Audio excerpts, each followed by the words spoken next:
Sorry about that, guys. You thought it was on, but it wasn't on? Yeah, well, it was on, but so when I cut,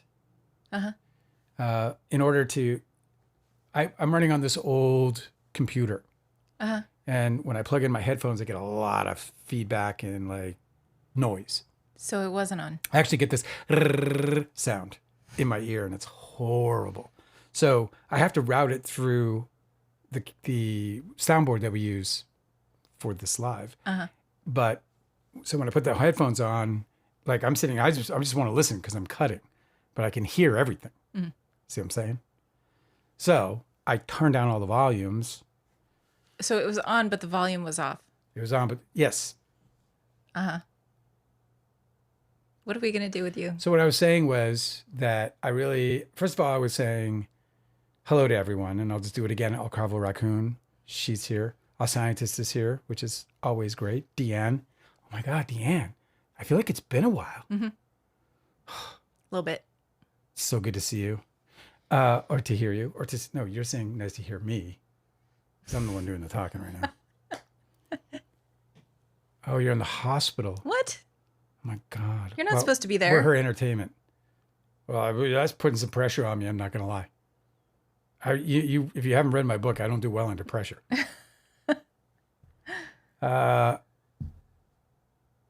What's the situation? She's waiting on results. Oh. Well, I hope that your results are positive. Well, sorry that you're there. Wait, maybe not positive, depending on what the test is. Because positive could to be your a bad liking. thing. Yeah, Yes. positive to your liking. Yeah. Yeah. I hope the outcome is positive.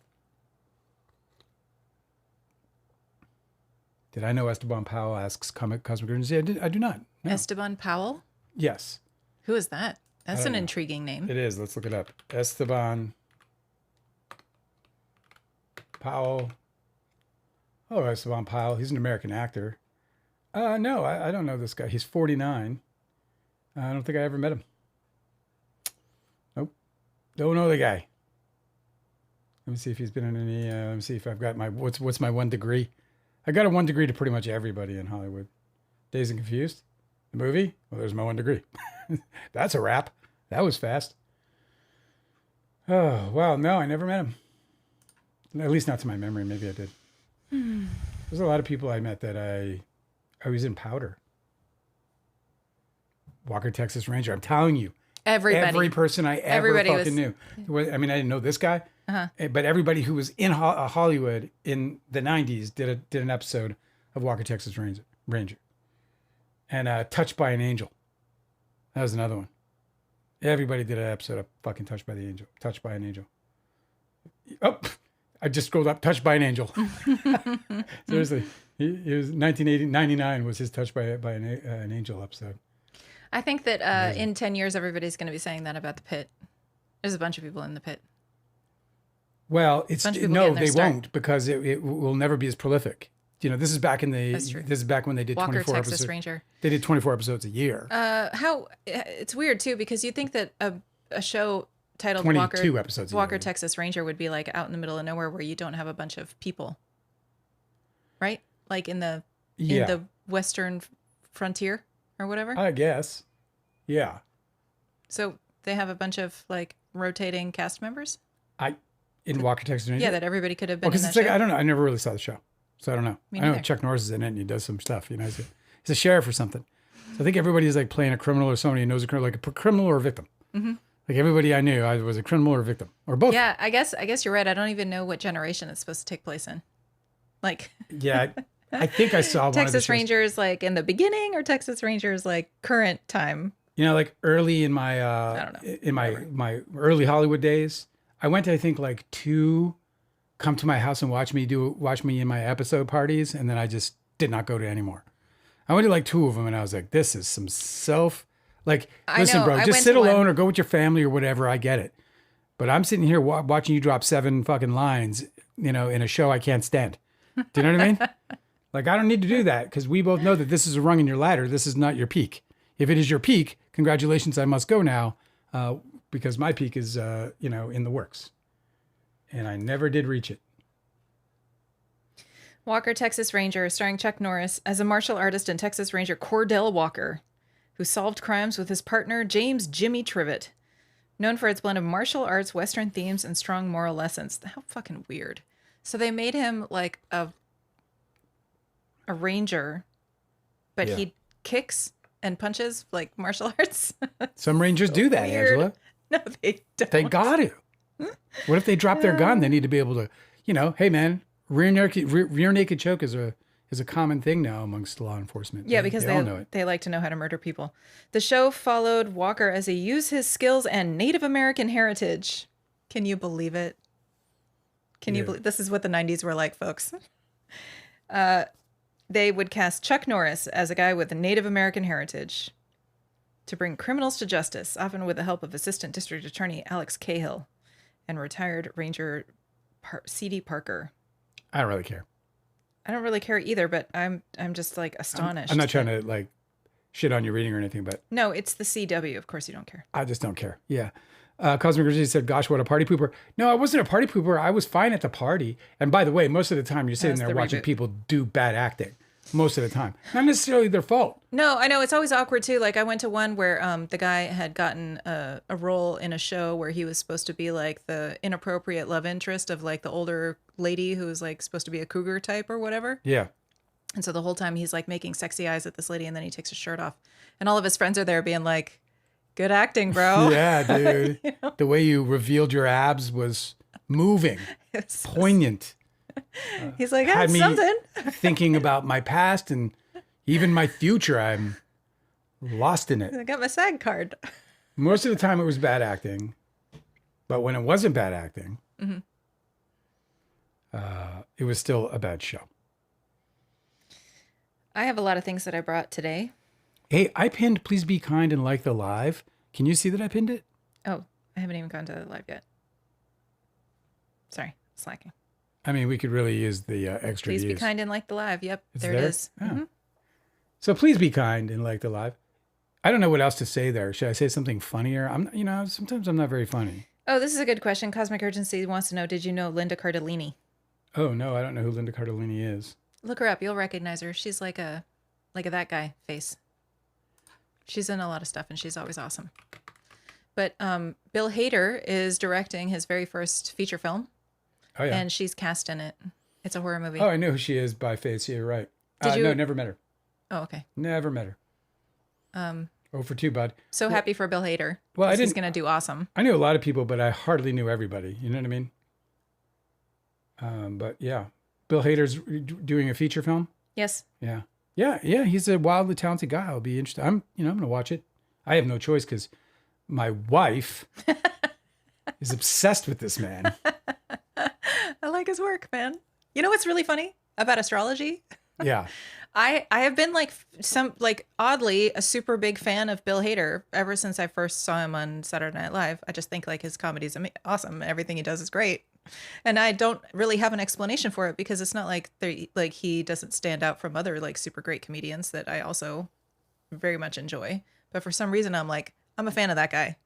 And then I recently we were learning astrology and I just look up a bunch of celebrity charts and I was actually looking for placements of comedians. Like what makes somebody, I was like, is it Funny Bones? Is it like Mars, Mercury in the third house? Like I was looking for that because I know that that's what Jim Carrey has. He has Mars and Mercury conjoined. In the third house. So I was like, okay, cool. So there's a clue. So I went and I looked at a bunch of other people and he was one of them. And I was like, wait a minute. And I looked at Bill Hader's chart and mine. We have synastry, which I thought was so interesting. Synastry is in astrology is when like your placements and somebody else's placements are like playing good music together. Like they're in good conversation. Like if you've ever met somebody and you like instantly sort of click, that's usually because you have this sort of like you and I have synastry placements. And when we were like self-explanatory. Yeah. Synastry. I don't know. The word synastry is kind of a vocabulary word, so I thought I'd explain it. Anyway, I just think that it's amazing that it literally happens with celebrities. Like obviously I've never met Bill Hader. I don't intend to meet Bill Hader. I'm not interested in meeting Bill Hader. I don't believe you.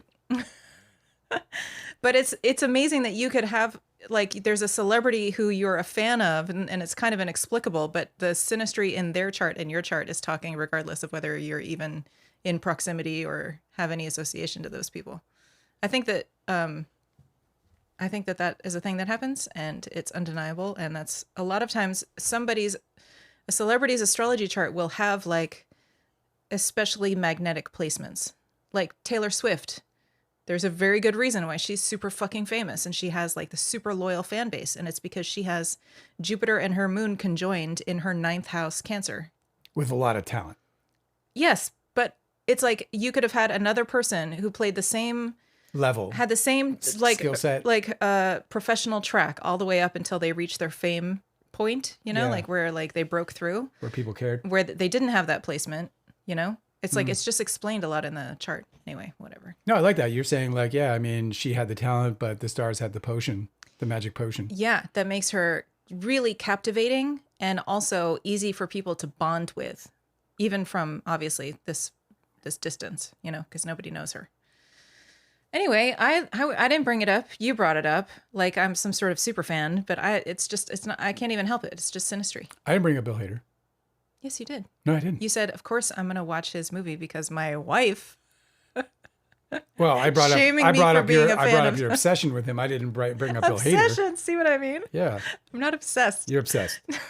I can't meet the guy because I'll be like, I know you guys will never connect, but in life with you and me will never be the same. You're not fans of You will people. always Come look on. at you'll always look at me with like this amount of You definitely have disappointment. this You'll be like, with celebrities. he's not Bill Hader. He's Dale, but he's not Bill Hader.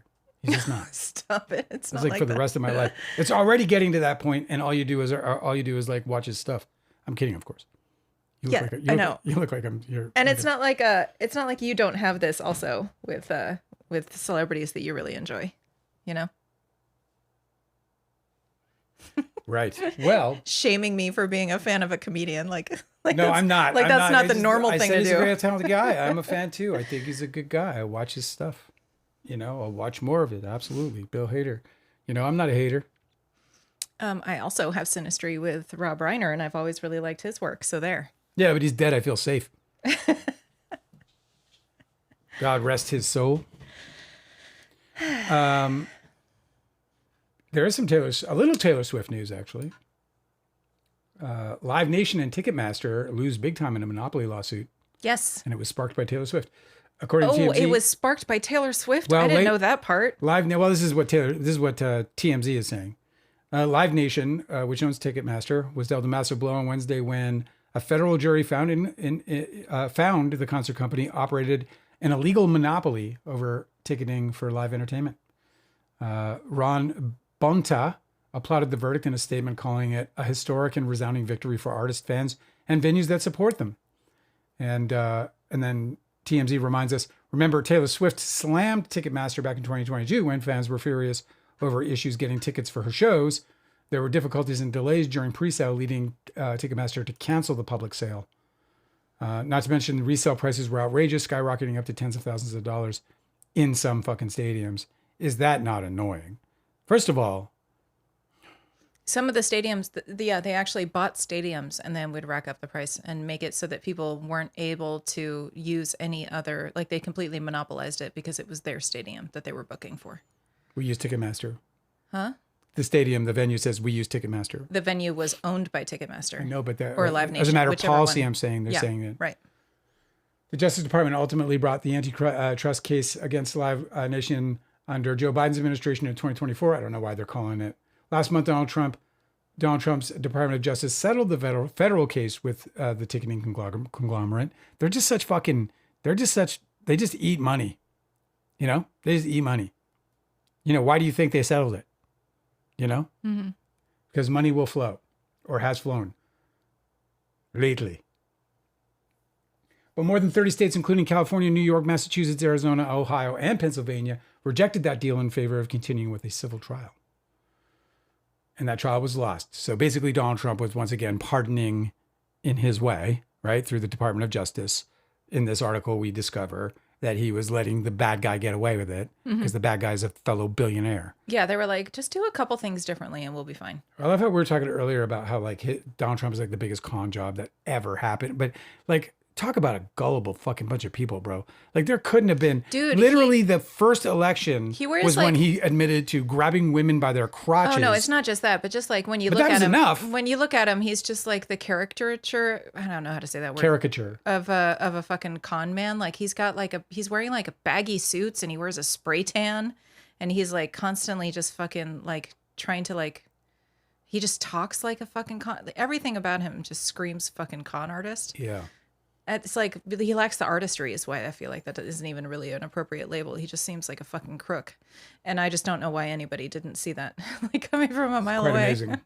Anyway, congratulations to us. Live Nation. Now, I don't know what this means. Last month, praised the states in the face of dwindling antitrust enforcement by the Trump administration. This verdict, in the face of dwindling antitrust enforcement by the Trump administration, this verdict shows just how far states can go to protect our residents from big corporations that are using their power to illegally raise prices and rip off Americans, which is still going to happen in Georgia because Georgia, I wonder if Georgia wasn't on the list. I don't know because it didn't list all so the the jury states. found in the state's favor, whatever. Yeah, the jury found against them. Yes. But what does it mean? No, against yes. Does it mean that they? Oh, it means they have to break up. I think it means that they are being forced to split because they were. Live Nation had joined with Ticketmaster, and that's why they had created this crazy monopoly. Let's see. So now they're forced to split. I think is what the ruling is. Judgment? What is the judgment against Live Nation?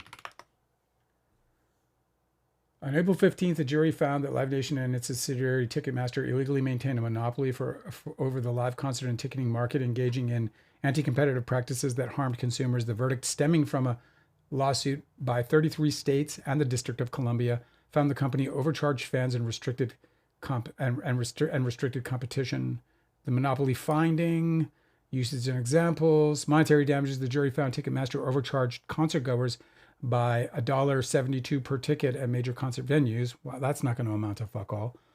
With further damages to be decided by Judge Aaron Subramanian. It's got a name, this guy. Potential remedies. While the Department of Justice previously settled in March for $280 million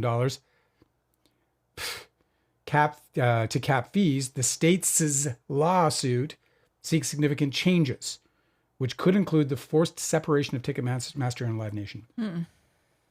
Context, the trial featured evidence of internal messages from executives, one of which acknowledged taking advantage of customers. Yahoo, bro. This is great. You know, it's like a fucking win for the little guy. You know what I mean? You know what I mean? Thanks, Taylor. Oh, we missed the insect zoo. Oh. There was an insect zoo today. Yeah, we did. Well, we had things to do. I don't know why it was one day only. That seems like too this is such a short setup. I got this notification because I'm a nerd and I like plants and shit. And so they were like, you probably like insects too. It was a reception for a live insect zoo. Meet our amazing critters in their habitats. Ask the experts about terrestrial arthropods.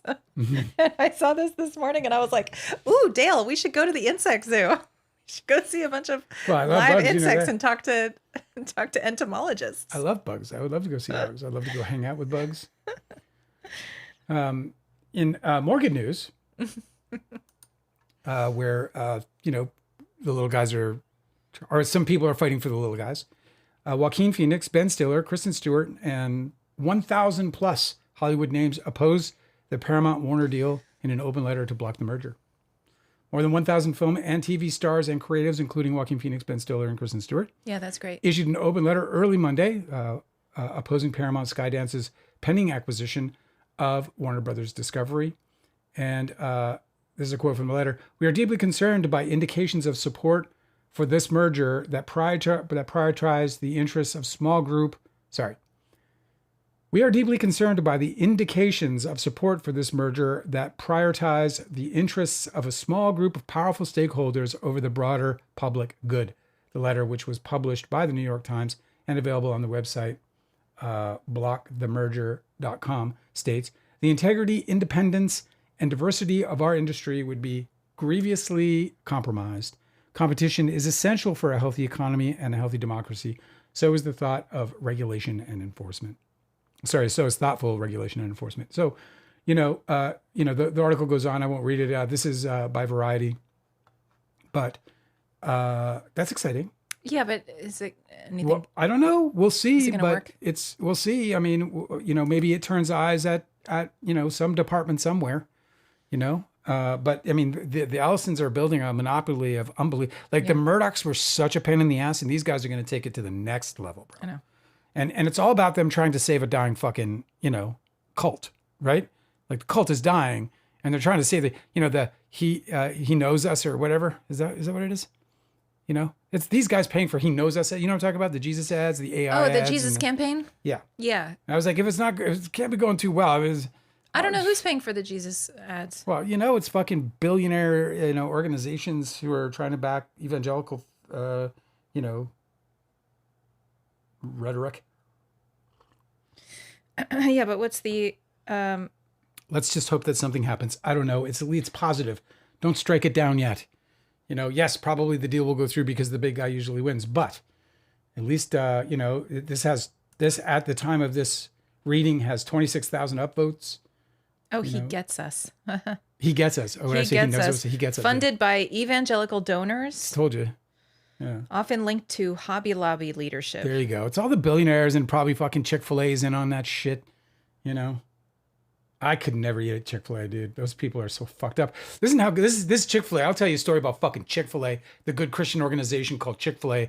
And I know like people are like, oh, it's so good or Don't whatever. Get all fired up. No, I'm gonna tell fucking Chick-fil-A. That's so dumb. Emotionally police me before I even get my mouth I know. open. It's just Chick-fil-A is just an absolutely stupid thing. Can I just tell my story without Go ahead. boundaries? So Chick-fil-A, I get a call, I get a knock sometime fucking 11:30 in the morning or whatever. Knock, knock, knock, knock at my door. I open it to a neighbor whom I've never met. Actually, he doesn't really live there. His elderly parents lived across the street, and he was there because he's, they're elderly and he's taking care of them. So he shows up every now and again. And I suppose whatever, it's his parents. So he hangs out there. He says, hey man, your car just got hit by a Chick-fil-A driver and the guy sped away. And I was delivery driver? Yeah, delivery driver. And I was like, are you fucking serious? He And goes, they yeah. have Chick-fil-A on the car. I didn't say the fucking part. I said, are you serious? He's like, yeah, dude. I go out. There's damage to my front quarter panel right now. As we sit here, there's damage to my front quarter panel. So I call up Chick-fil-A and I say, hey, just so you know, an eyewitness just saw your guy, whoever, one of your drivers hit my car. And the guy immediately denied it. He couldn't have possibly, because the guy just drove away. He couldn't have known. He couldn't have known. He immediately But on the denied phone, it. He was like, no, they didn't. So I'm like, what do you mean, dude? And he was like, our guy would never drive away. One of our guys would never drive away in that situation. I literally have like this eyewitness, right? Uh-huh. So I'm like, well, he did. He fucking did. And what got the neighbor out of his seat was the contact, the sound. The sound of it? The sound was like, He what was the fuck? like- He looked up and then he saw the guy driving away, God. went out and inspected my car where the damage is. So I fucking hang up the phone because they are already denying it before the guy even gets there, the good old Christian organization called Chick-fil-A, and I call the police. The police show up, and I'm going to make a report, and he takes eyewitness statement. Yeah, it was a Chick-fil-A, color of the car, the best description he could of the person driving it, and so on. He saw the guy driving it, who it was. The cops go away. The cop tells me it's open and shut. He goes like, this is easy, obviously. He looked at my car. The white paint is on my fucking front quarter panel. Yeah? Yeah. So he's like, yeah, dude. He's like, fucking, this is going to be open and shut. No problem. I was like, sweet, man. I want to get this fixed, whatever. So I say, thank you. Well, before he goes, actually, he says, and by the way, don't worry about it because I know the owner. Because it's, they're like basically franchises. I know the owner too. I shot my fucking Christian movie at his restaurant. So he goes, I know the owner. I was like, oh, okay, cool. But I don't know the owner. I should correct myself there. I don't really know the guy. I met him because I shot at his restaurant. The director knew him, So he says it's going to be open, shut, whatever. I never hear from him again. I call him 2 months later. I'm like, what the fuck is going on, dude? This was supposed to be open and shut, right? And by the way, I called back Chick-fil-A later because the guy said, call back because maybe the driver is coming in. I was like, yeah. He's like, I'll talk to the driver when he comes and call me back. So I called back, denied it. Told me, just said, we'll call you back if we, blah, blah, blah, whatever. Just denied the whole fucking thing. It was the most ridiculous thing ever. So the cop, that's it. The guy knew the fucking Chick-fil-A guy. And What guy? the fucking cop. The cop knew the owner and was like, "Don't worry, dude. I'll bury this for you." Yeah, instead of it being like an open shut case, we're going to take care of you. The right thing will be done. Right. He ended up sweeping the fucking thing under the fucking table For sandwiches. For sandwiches. For Yeah. Chick-fil-A, the good Christian organization. You know, the one that'll give you your car, they'll fucking damage your car too, and leave you holding the fucking, the dented quarter panel. Fucking hate Chick-fil-A. Oh man, Did you get it out of your system? not really, because you blocked me. I blocked you. Yeah, you're blocking me too much. You weren't able to? You block me weren't too able to much get now. it out of your system? All right. What else I got? You got some stories or no? Yes. Okay, so the generative AI, evildoers have, they've released. So just recently there was like CinemaCon or something. So we've gotten a whole bunch of like news of new movies coming out and trailers that have been released and stuff. And one of the fucking trailers was for literally an AI movie starring Val Kilmer. And they're marketing it as if he says that they say he has been resurrected by AI. Wow. Isn't that fucked up? Yeah. So I went looking and I was like, okay, well, obviously he has family and, an estate that's going to have words with this, and they are approving of it. Val Kilmer's digital return has the support of his daughter Mercedes, who previously told Variety, "He always looked at emerging technologies with optimism as a tool to expand the possibilities of storytelling. This spirit is something that we are all honoring within this specific film, of which he was an integral part." And it just makes me kind of sick. No, it should. It's sickening. There's also there's plenty of established warnings in mythology and literature about people who resurrect a false edifice of their lost loved ones, and it turns in in order to assuage their grief, but it ends up tormenting them.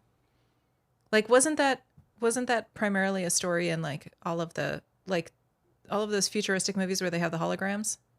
I know it was in Minority Report. Yeah. I know that it was in fucking wasn't it in Blade Runner 2, where somebody was fixated on the hologram of their dead loved one, or they kept replaying a video or something? I can't remember. Whatever. It was all of this is Pet Cemetery, says Comic Urgency. cemetery. That's the classic. It's there's a whole lot of. I like the movie better than the book on that one, by the way. Really? Yeah. That book scared the shit out of me. Didn't I gotta scare me. reread it. It took too long to get to the part that's scary. Yeah, but it was still good. I mean, the fucking dog coming back or whatever was like. Spoiler. That's a spoiler. What Anywho, he called him, he was like, "Puppy dog."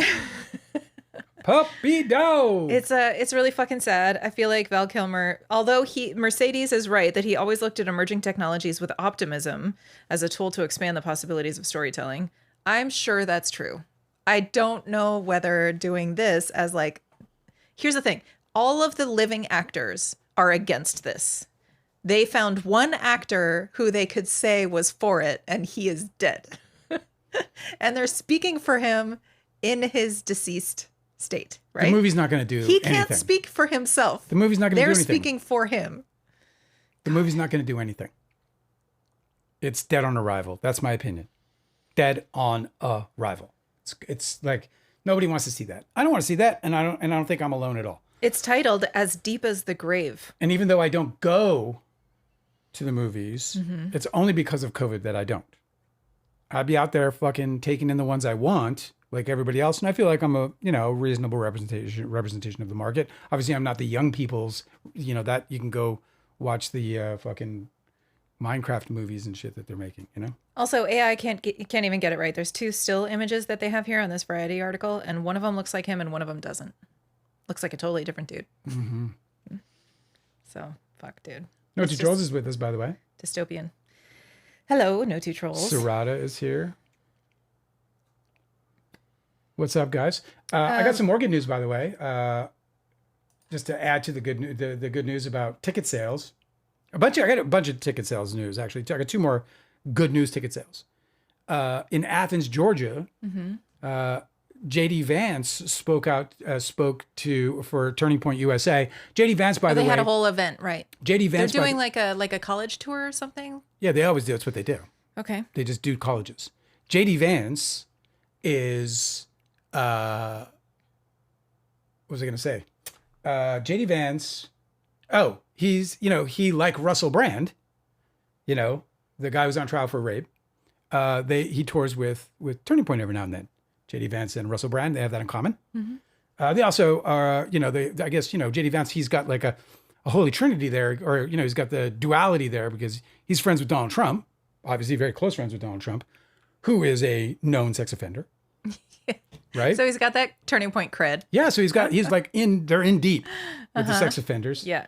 Anyway, JD Vance was at UGA, where to a bursting 25% sellout crowd. 25% of the people, 25% of the tickets sold. So it was 25% capacity. It was so bad that that Erica Kirk, who was scheduled to attend, bowed out. Yeah, she said I was so looking forward to tonight's event at University of Georgia with our Vice President JD Vance, but after all our family has been through, I take my security team's recommendations extremely seriously. And not to quote Candace Owens because she's also terrible, but Candace Owens called. So when terrible's chasing you? No, but so she clocked this. There are several levels of Hades. She said the Secret Service sits above your security team. So you're saying that your security team says it's not safe for you, Erica Kirk, but somehow the Secret Service it's all good with let the vice president fucking attend? Right. You're full of shit. Not only did she call her out, but she just said that you're fucking just a straight liar. She says you pulled out because of bad ticket sales. Yeah, you pulled out because 25% of the tickets sold and you're not showing up for no money.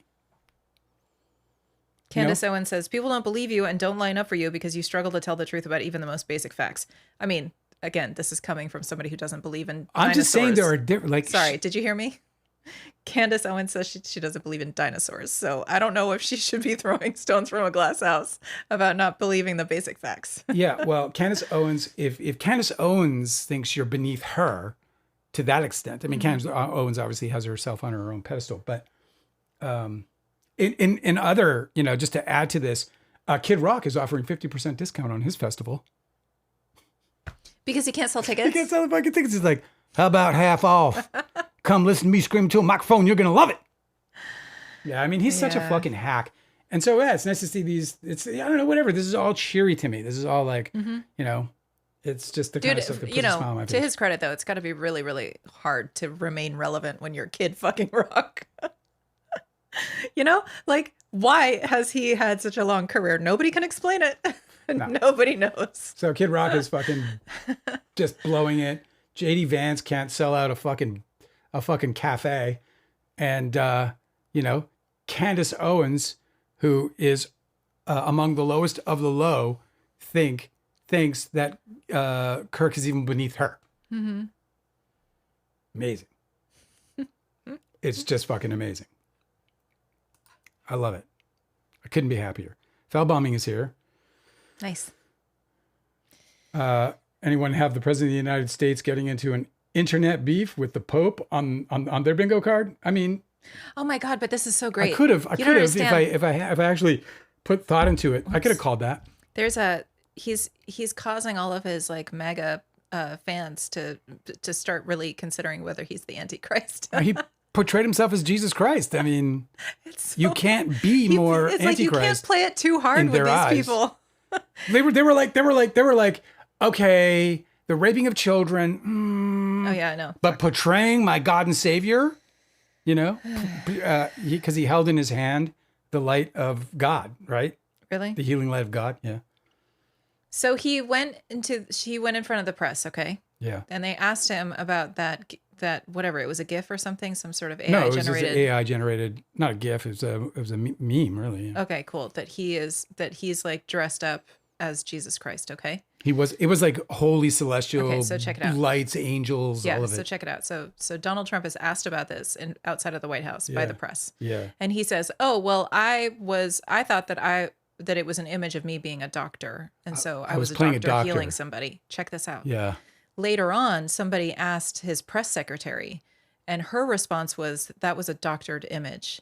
And so now people are thinking that Donald Trump was told to tell the press that it was a doctored image. Oh shit. And he is too dumb my God. to figure out what He's not dumb. He's fucking absent-minded. he doesn't know what that means. Yeah. And so he mistook it for like, oh, okay, I'll tell the press that I was supposed to be a doctor.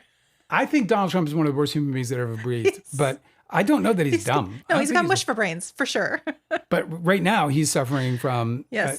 age-related degenerative, It's just spaghetti in there. cognitive issues, which, look, I mean, I'm not going to throw stones at that. I mean, shit, that sucks. But he shouldn't be fucking driving a car, and he shouldn't be running a fucking company. Ever. Like ever in his history. Yeah. Stacy's here. In other news, Yeah. I was so excited to see that Massive Attack, the band, was back and was recording new music. Oh, they can't because what? Dude is dead. The band? Massive Attack. Oh, Massive Attack. Oh, yeah. I thought you said. Okay, go ahead. Keep going. Massive Attack. Yeah. Can obviously I wanted to make sure I was clear that I was talking about music, so I said Massive Attack the band. You get me, right? I'm here. Not the band, which is a really bad name for a band. The band named the band is a really good band, but it's like the worst. It can be a difficult name to deal with. It sure can. Okay, so check it out. A band that I used to be big fans of, right? A big fan of. Massive Attack. They're awesome. They're returning with new music, and they're collaborating with Tom Waits, which is like so awesome for me. Like put it right into my veins. I listened to a clip today. It's awful. And I don't know why that keeps happening. Like you were like, hey, Angela, check out this news. Mike Patton, who is like the lead singer of Faith No More and Mr. Bungle and all of these other super groups that he's a part of. Yeah. He is collaborating with, what are they called? The Avett Brothers? They are called that. And I was like, oh, that's probably going to be weird, but I bet that it's going to be really good because they're all great musicians. We listen to it. It sucks. It's not good. And I don't know why this keeps happening. Anyway, Tom Waits' long-awaited return. He hasn't recorded anything in 8 years. So excited for it. Oh, well, look, it happens. The collaboration with the Avets wasn't so great either. There's like 2 good songs out of the record they put out. That's what I said. Yeah, it's not good. Yeah. Well, you didn't even listen to the whole album, so I but did. What I listened to was unforgivable. Well, I don't know why that made it to the public. You're very public harsh. Yeah, well, unforgivable, I don't think should apply. It's my right to be harsh about music. I'm Unforgivable allowed to be judgmental. you, but I think the rest of the world can forgive them. I think people put their art out to be enjoyed and also scrutinized. I think that's what criticism is for.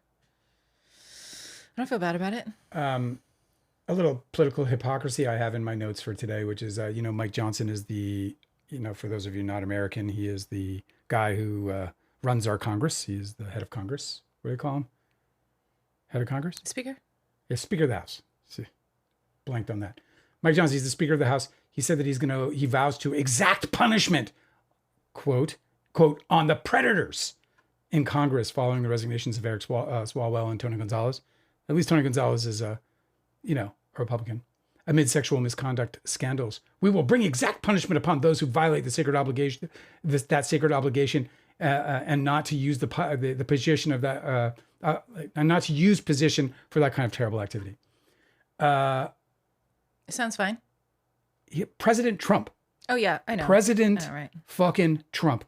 This guy. You could stop voting with him them for one like thing. a fucking, well, you could also impeach him. Yeah, that's true. You could also impeach him.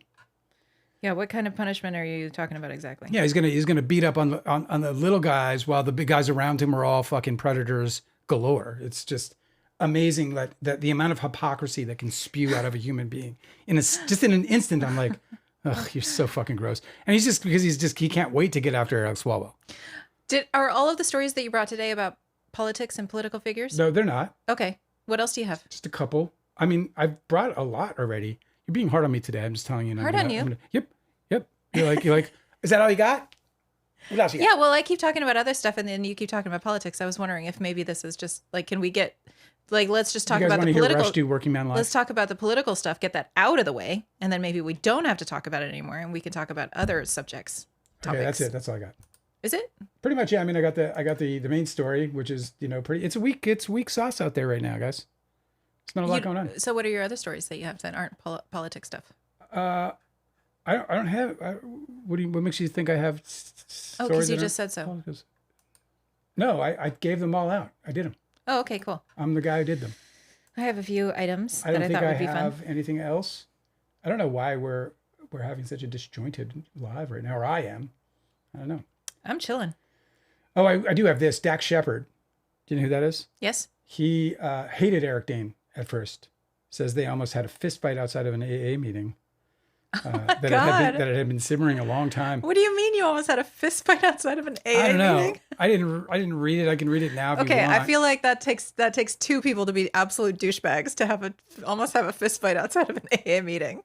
I feel like that's not just an accusation about one of the people. He recently Shepard recently told CNN that he hated the late Eric Dane when they first met, and said that they almost had a fist fight after an altercation at an AA meeting. Well, I can say this about Eric Dane, right? Like, and I mean, I can only speak to him about the time, and I knew him reasonably well. I would have considered him at the time a friend, not a close friend by any stretch, but a friend. You know, we were well acquainted. Spent many a day drinking together, and the guy was like, you know, at times unbearably arrogant, like unbearably. You know, he knew how good looking he was. And you know, it was something he wore with pride, and at times for me, can you just imagine for a second just acting like that at a fucking AA meeting? yeah, And like, what? I can't. and just to I want to put that on perspective because while he was unbearably arrogant at times, I liked him a lot. I thought he was a really good guy. Yeah. I actually thought he was actually. It was almost as if that appeared more as of protection for him and the vulnerabilities that he was more afraid of Oh, exposing. he's like than anything else. overcompensating.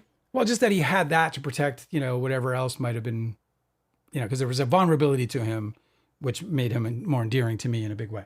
So I'm not bashing on the you know, the guy. I was brought to tears when he announced his ALS diagnosis. I felt terrible about that for him, and I'm sad he's gone. Eric Dane, he said, I can now say I met him in recovery, and we hated each other. I hated him. Shepard recalled. I thought he was a bit of a bully, and we were in a meeting and he threatened a younger member of the group, and this had been simmering for a long time. And I said, let's go outside right now, like a Canadian might. It was on, and we walked outside to a fist fight in the driveway of an AA meeting. AA meetings, bro. Yeah, but that if this is Los Angeles, that's got to be at a church. So they were going to fist fight at a church. I guess so. Despite their disagreement, Shepard said that they continued to attend the same meeting and eventually started to understand each other better. God bless both of us, Shepard said. We kept coming back to the same meeting over the course of 2 years. I found myself starting to kind of relate to him. I heard his story. His father shot himself in his house when he was a little boy, said Shepard. I didn't know that. Shit. Jesus Christ. And his mom came upstairs and said, I'll tell you what happened if you promise that you won't cry.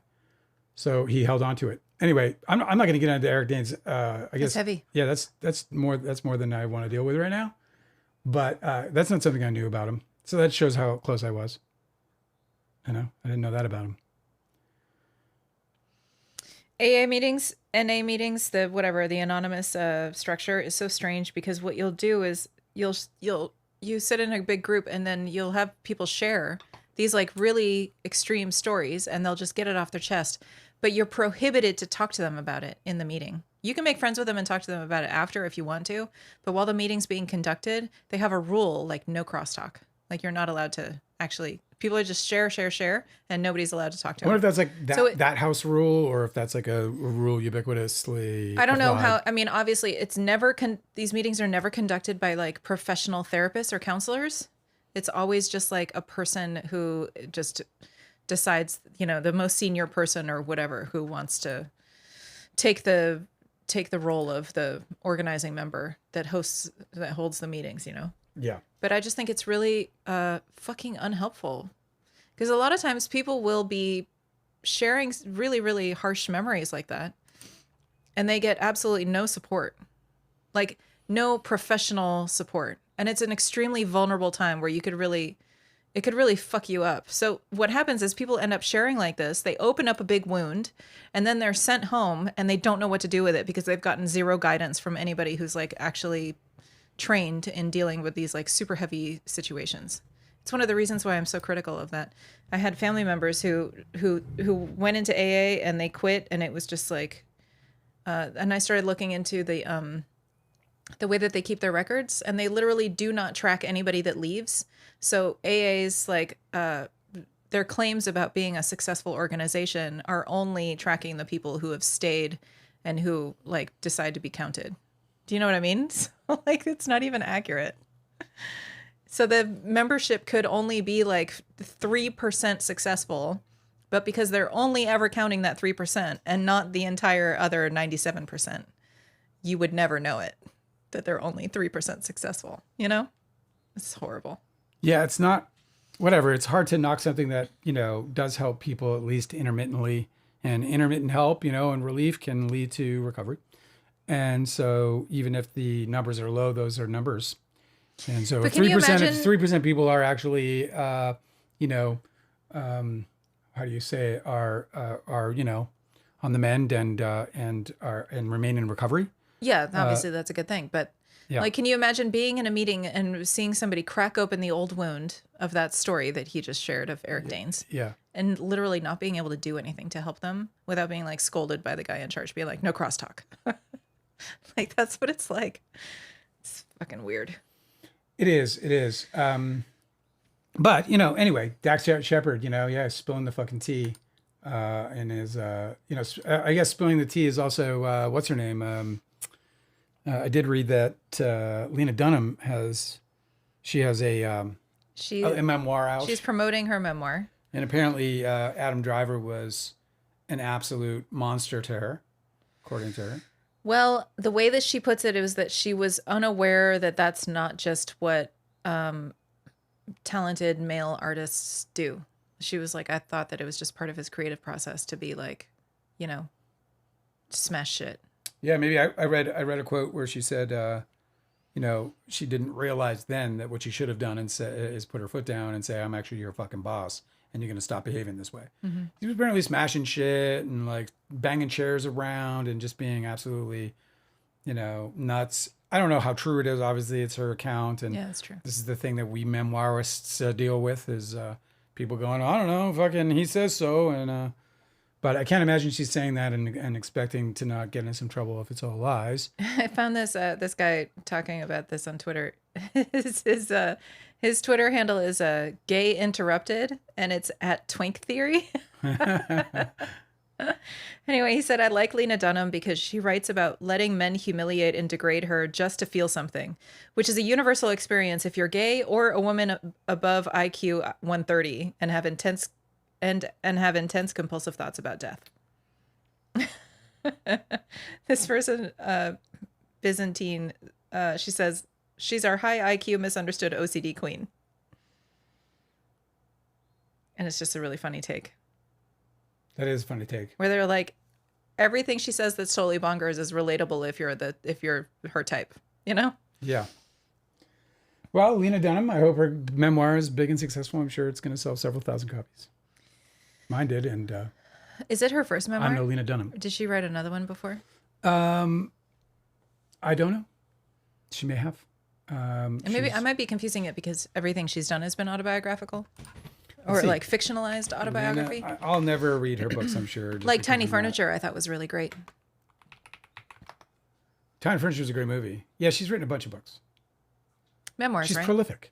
I guess. I don't know. Not That Kind of Girl, Lena Dunham. Yeah, that sounds, Is It Evil Not to Be Sure?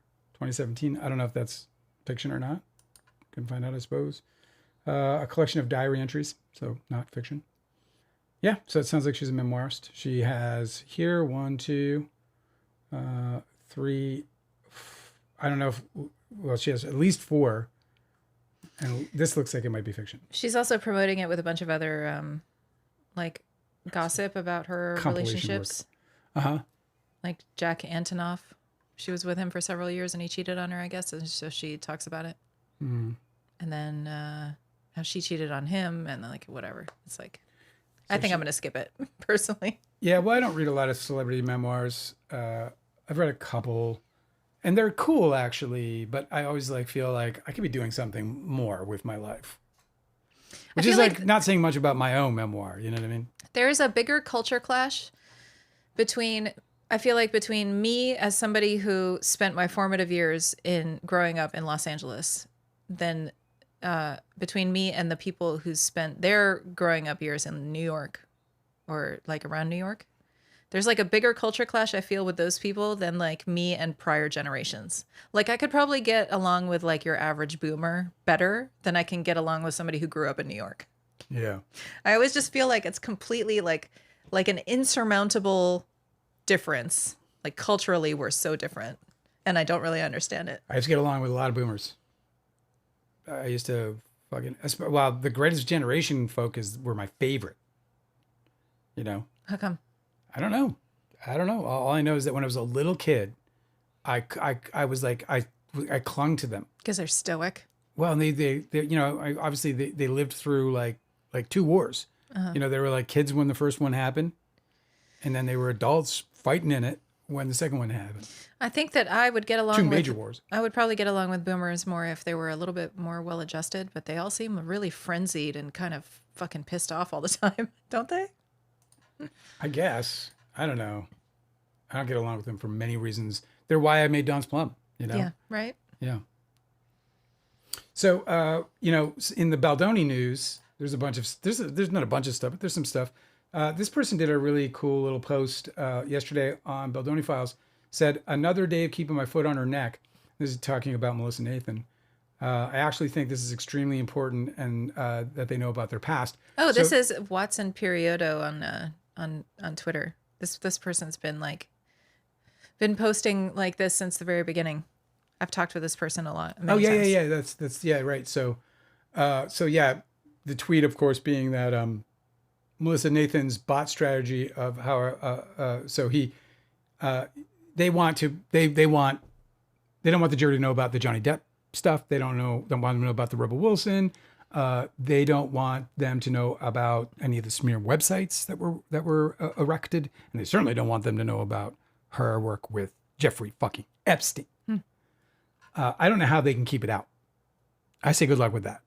I don't know how they can keep it out. It's relative. Like you can't pretend that they don't have a fucking history doing it when you're dealing with the kinds of forensics that they're going to have to be bringing to the table here. You know, there's here's what happened. Now where's the how?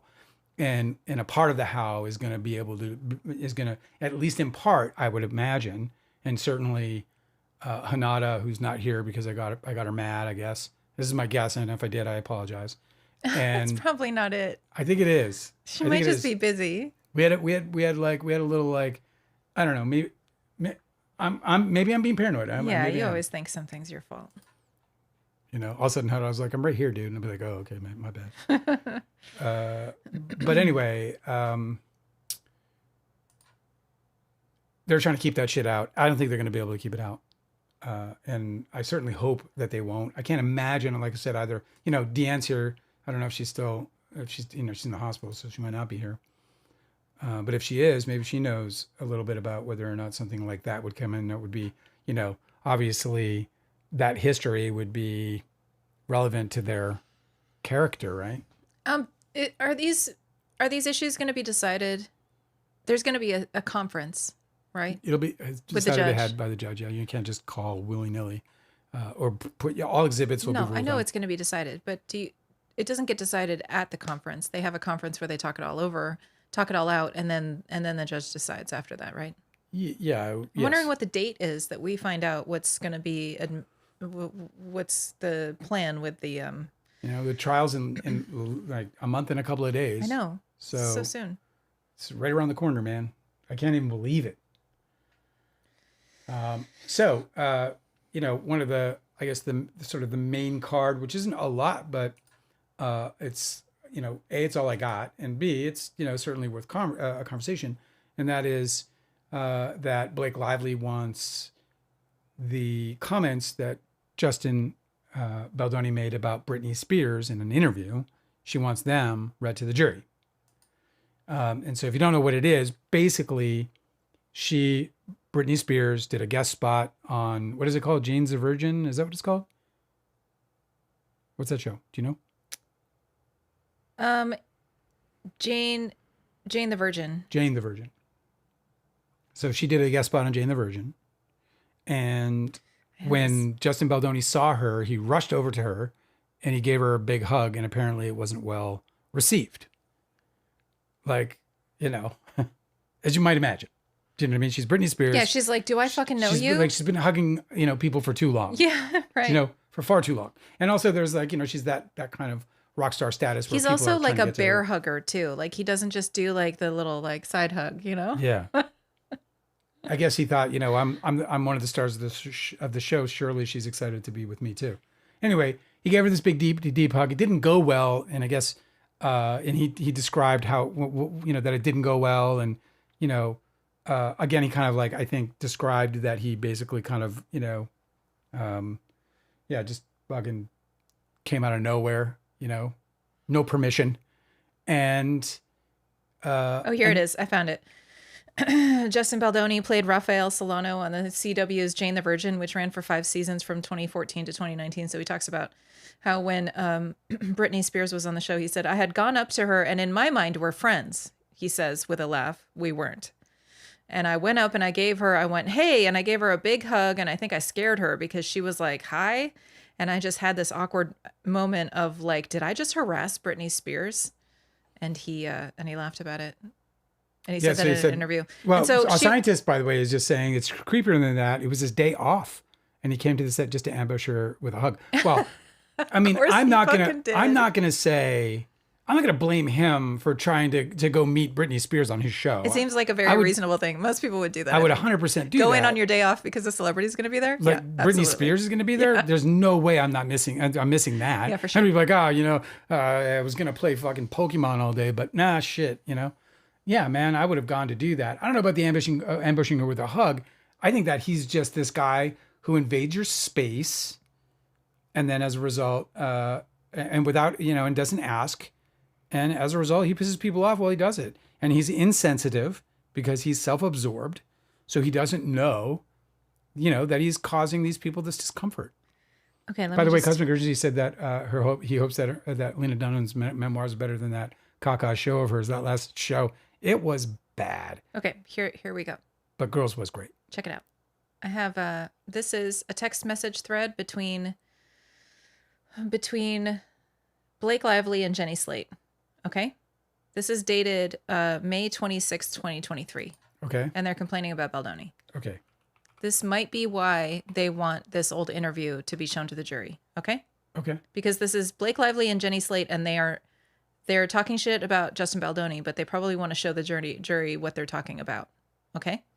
Jenny Slate says, hi, I hope you're feeling better and that little baby is doing okay. My manager spoke to Ange and went through the general points of the unprofessional behavior and the feeling that I have that it's affecting the work. She Tracks said, with Ange's, it was a shit show comment in her deposition. Yep. She said, Ange wants to speak with me too, which I'm happy to do. I did end up telling my manager the whole deal, like just all of the weird shit that Justin and Jamie have pulled, but now I'm hoping that wasn't an overstep, and I actually don't know how deep she went into those details. I'm going to speak with Alex tomorrow, and I'm going to tell her about my own discomfort and feelings of being pretty unsettled and certainly distracted from my own work. That said, if you don't want me to, I don't need to. I don't want to make anything harder on you. And if you're ever just wanting to take a moment to see how it feels when we're back on set, I get that. Again, so that's Jenny to Blake? Jenny Slate is texting Blake Lively this. This is May 26, 2023. Okay, but listen, one of the things that the Wayfair parties are trying to do currently, right now, is they're trying to block any of Jenny Slate's testimony because they say in the letter to the judge, which we're seeing right here is false, this May 26, 2023, that is the month that they're filming, the very first month that they're filming, okay? The first 2 weeks. So they're telling the judge that Jenny Slate, that they Blake, only shot for a month. So, on that first shoot. So the very first month is I'm saying this happened in the beginning. This was when everybody was complaining. Yeah. And they want the judge to strike Jenny Slate's complaints because they said that Blake Lively wasn't even aware of them.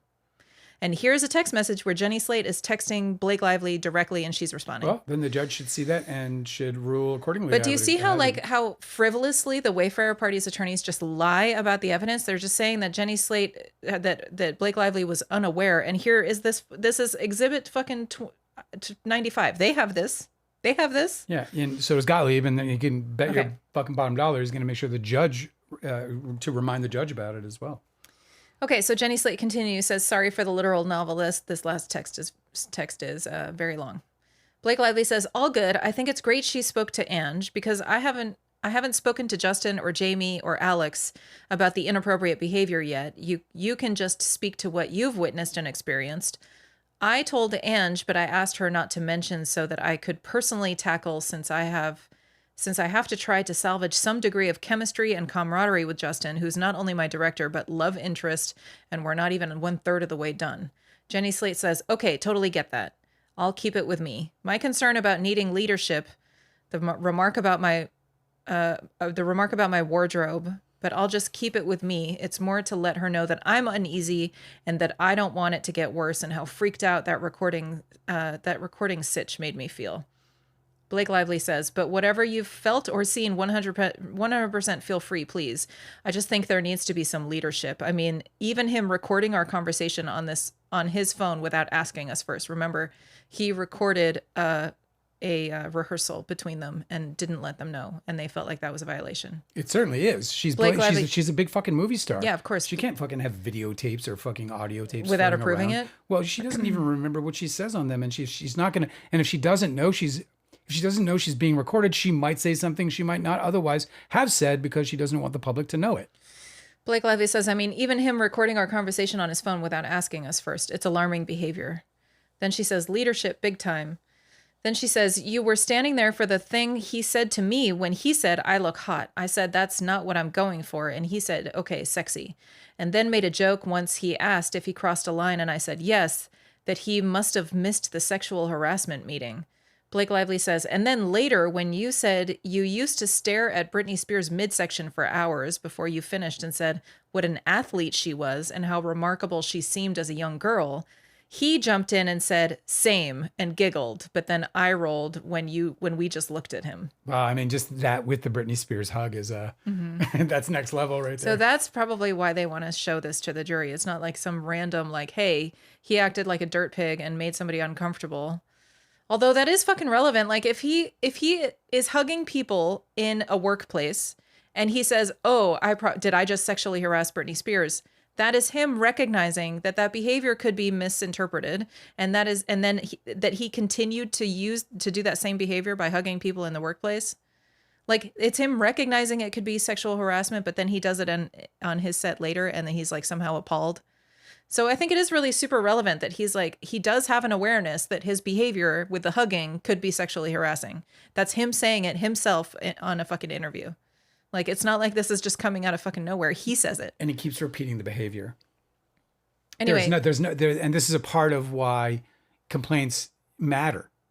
Because, complaints aren't just about lodging a complaint so that somebody feels heard. They're about asking for a change in behavior. Jenny Slate says, yes, exactly. Those are two perfect examples. The first one, an example of a total overstep and unwanted comment. The second is just such a great example of how now I just feel inclined to shut down because I don't want to invite any other comments from him. It's just gross and stupid. So Jenny Slate saying, I used to stare at Britney Spears' midsection because she was so athletic and she was just like a machine when she danced just as a kid, right? Like, no, Jenny it's about Slate's when you talking see somebody, and you can't imagine, you can't she's fathom. Talking about being a child actor, and then there's this like literal fucking athlete who's doing it. And he's like, yeah, I used to stare at it too. Jacqueline was talking to her a friend or her lawyer who is a friend, and he said that Britney Spears stuff would be considered propensity evidence. I mean, I think so too. I mean, it obviously goes to character. It shows that this guy has a proclivity for not really caring. Yes, and not really caring. And being aware of the fact that and he then does not changing his behavior. That's the big one, man. But also, like, how fucking hypocritical. He is telling an interviewer, I sexually harassed somebody in my workplace. But then he says that he's going to start a whole smear campaign in order to ruin Lively for saying the same thing that he said. That he said, I sexually harass women in the workplace. But if she says it, somehow she's the asshole. Out of all Blake's evidence, says Bing Bop, the Britney Spears comment is the most desperate attempt. Something said in 2015 about someone who hugged someone and said, did I just harass Britney Spears? Ridiculous. I don't think so. I think it's relevant. But it's a funny thing. It would be ridiculous out of the context. It's a funny thing you saying that when they're going to try and convince a jury that Kirsty Flaw's fucking video was a good enough reason to completely destroy her reputation. That fucking interview that she did in 2016, right? Similar date, you know, is somehow believable to be the cause and effect of her entire fall from fame. Was it? You want to talk about ridiculous? What was the name of that movie? That she was the Woody Allen movie. Oh, I don't know. I think it was older. Well, just look it up. But so yeah, dude, and it's not relevant. You have him talk. It's totally relevant. This guy's been doing this for a long fucking time, dude. Oh, Cafe Society, yeah. This guy's been doing this a long time, and not only has he been doing it a long time, Who? But Justin Baldoni's been doing this shit a long time, Right? And not only has he been doing it a long time, but there he is talking about Britney Spears, however many years later, in a manner that was interpreted to be consistent with his behavior with her in 2015 or whatever the year was. So I'm just curious, what of Justin Baldoni's evidence do you think is ridiculous, Bing? I'm just curious. It doesn't matter if Britney felt harassed, Bing. That doesn't matter. That's not what they're talking about. They're not trying to fight a battle for Britney Spears. What they're saying is that he has a tendency, a proclivity to invade people's space, and that he knowingly, that he's aware that doing it is a potential violation of harassment policies. It's his knowledge of the fact that he could make people uncomfortable, and then he persists. If you think something you're going to do to a woman on a set is inappropriate, it probably is. And you should probably not do it until you have clarity. Oh my God. Do you remember? On the matter. Do you remember during the Me Too movement in 2017, everybody was like, there was a bunch of dudes who were like up in arms, where like, they were like, oh my God, you can't even talk to a woman anymore. We're just going to get like thrown in the slammer just for saying hello. And all of the women just collectively were like, if you can't tell the difference between talking to a woman and sexually harassing her, then yes, you should never talk to a woman. And by the way, he said, did Britney feel harassed? It was well, according to Justin Baldoni, she might have. Yeah, she had an awkward reaction. She might have, because he asked the question if he just harassed her. And the reason he asked that question is before he said that, he described the awkwardness of the moment. So, according to Justin Baldoni, perhaps, right? You know what I'm saying? What? I just can't believe the mouth on this dude that Jenny Slate was like, I used to just stare at her midsection. And he was like, Justin Baldoni's like, I'm just hanging out here with my bros, right? I can be loose. Can't control anything. I used to stare at her midsection too. Yeah. What a fucking And that's weirdo. why he put his buddy Adam, is that his name? Adam Monshane, yeah. Yeah, between her legs. That's why he did it. Yeah, he's a fucking... And any fucking reasonable-minded dude knows that in Hollywood. In Hollywood, everybody knows this, bro. You're going to give your bro that job? Come on, bro. That is so obviously... When he cast his wife as an OBGYN. Yeah, and he cast his wife as an OBGYN. But didn't swap those roles. Didn't swap those roles. Didn't put her in there where Blake Lively would have certainly felt a lot more comfortable than having this other dude. They're also talking about how Adam Munshine is like so qualified, but he didn't even have any lines that made it into the movie. It's just unbelievable. There's some people who think that the Kirstie Flaw defense is going to work for them. And the Kirstie Flaw defense that they're going to say is everything was ruined because this came up and then it was caused organic. A domino effect. Yeah. Rehashing her plantation, and they're going to just try and use the trial to put all of her so-called dirty laundry back on display for the world to judge her on, when they know, sitting in those fucking seats, they know that they're the ones who rehashed all of it, including Kirstie Flaw, in my opinion. I also think that it's interesting, anybody who is still supporting Justin Baldoni and the Wayfair parties, that it's not extremely telling that they're trying to get all of the evidence and the testimony thrown out. Like, they don't want any of it to be shown. Like, if you're an innocent person, if you have a really solid defense, you're not going to try and block them from making a case, because you're going to be able to poke holes in it all over the place. Do you know what I mean? It seems like a really suspicious that they don't want anybody to tell that story. Felbombing says, I don't know why Blake made such a big deal about Jamie looking at her in the mirror. We've had hidden cameras in her trailer this whole time. That's hilarious. Yeah. Oh my God, I know. I mean, she must have just been like, is that what I'm dealing with here? Yeah. Why are these people so fucking relaxed about disrespecting my privacy? Yeah. Splitness loves Bing's handle. So do I. It's one of the best I've ever read, really. So long. The problem is that it takes so long to read it. But a part of that still makes me appreciate it. You got to sing it. You know, I'm not going to, but the boom, boom, bop, bam is pretty fucking sweet. I love that you like, it must have been fun just, you know, do you think Justin will become the next Woody Allen? No, that's impossible. Yeah. No. He's not going to get that much work. I mean, how do you mean? Nobody's going to greenlight mean like, his is he projects. going to like run away with a practically underage woman and marry her? Like an 18-year-old stepdaughter? I mean, or... to become the next Woody Allen, he would have to have so much industry respect. That was what was he such can't write. That's why Woody Allen. To be Woody Allen, you got to write. That's why the revelations about Woody Allen were such a fucking crisis, because everybody was like, no, not that guy. Like, he's fucking super respected. He's in his 40s. He hasn't written a single screenplay, let alone actually make something he's written, which is another fucking level of difficulty in and of itself. No, Justin Baldoni is well, first of all, Justin Baldoni is probably never going to work again in Hollywood. Or if he does, it'll be a long, long time from now. I wonder if he's going to write another memoir. Absolutely nobody is going to try. I would imagine as soon as the trial's over, he will. It's like his only play, really. Delicate says, check your internalized misogyny, ladies. I don't know what that means. I guess I missed that one. Who's internalizing who? I wonder who she's talking about. That shit creeps up really easily, man. It does. Yep. It does. All the kinds of things, like all the stuff. Every time all you the ever shade cast on you from your parents and Oh shit. yeah, but also like anytime you ever are like looking at a woman and being like, ew, she's wearing too much makeup.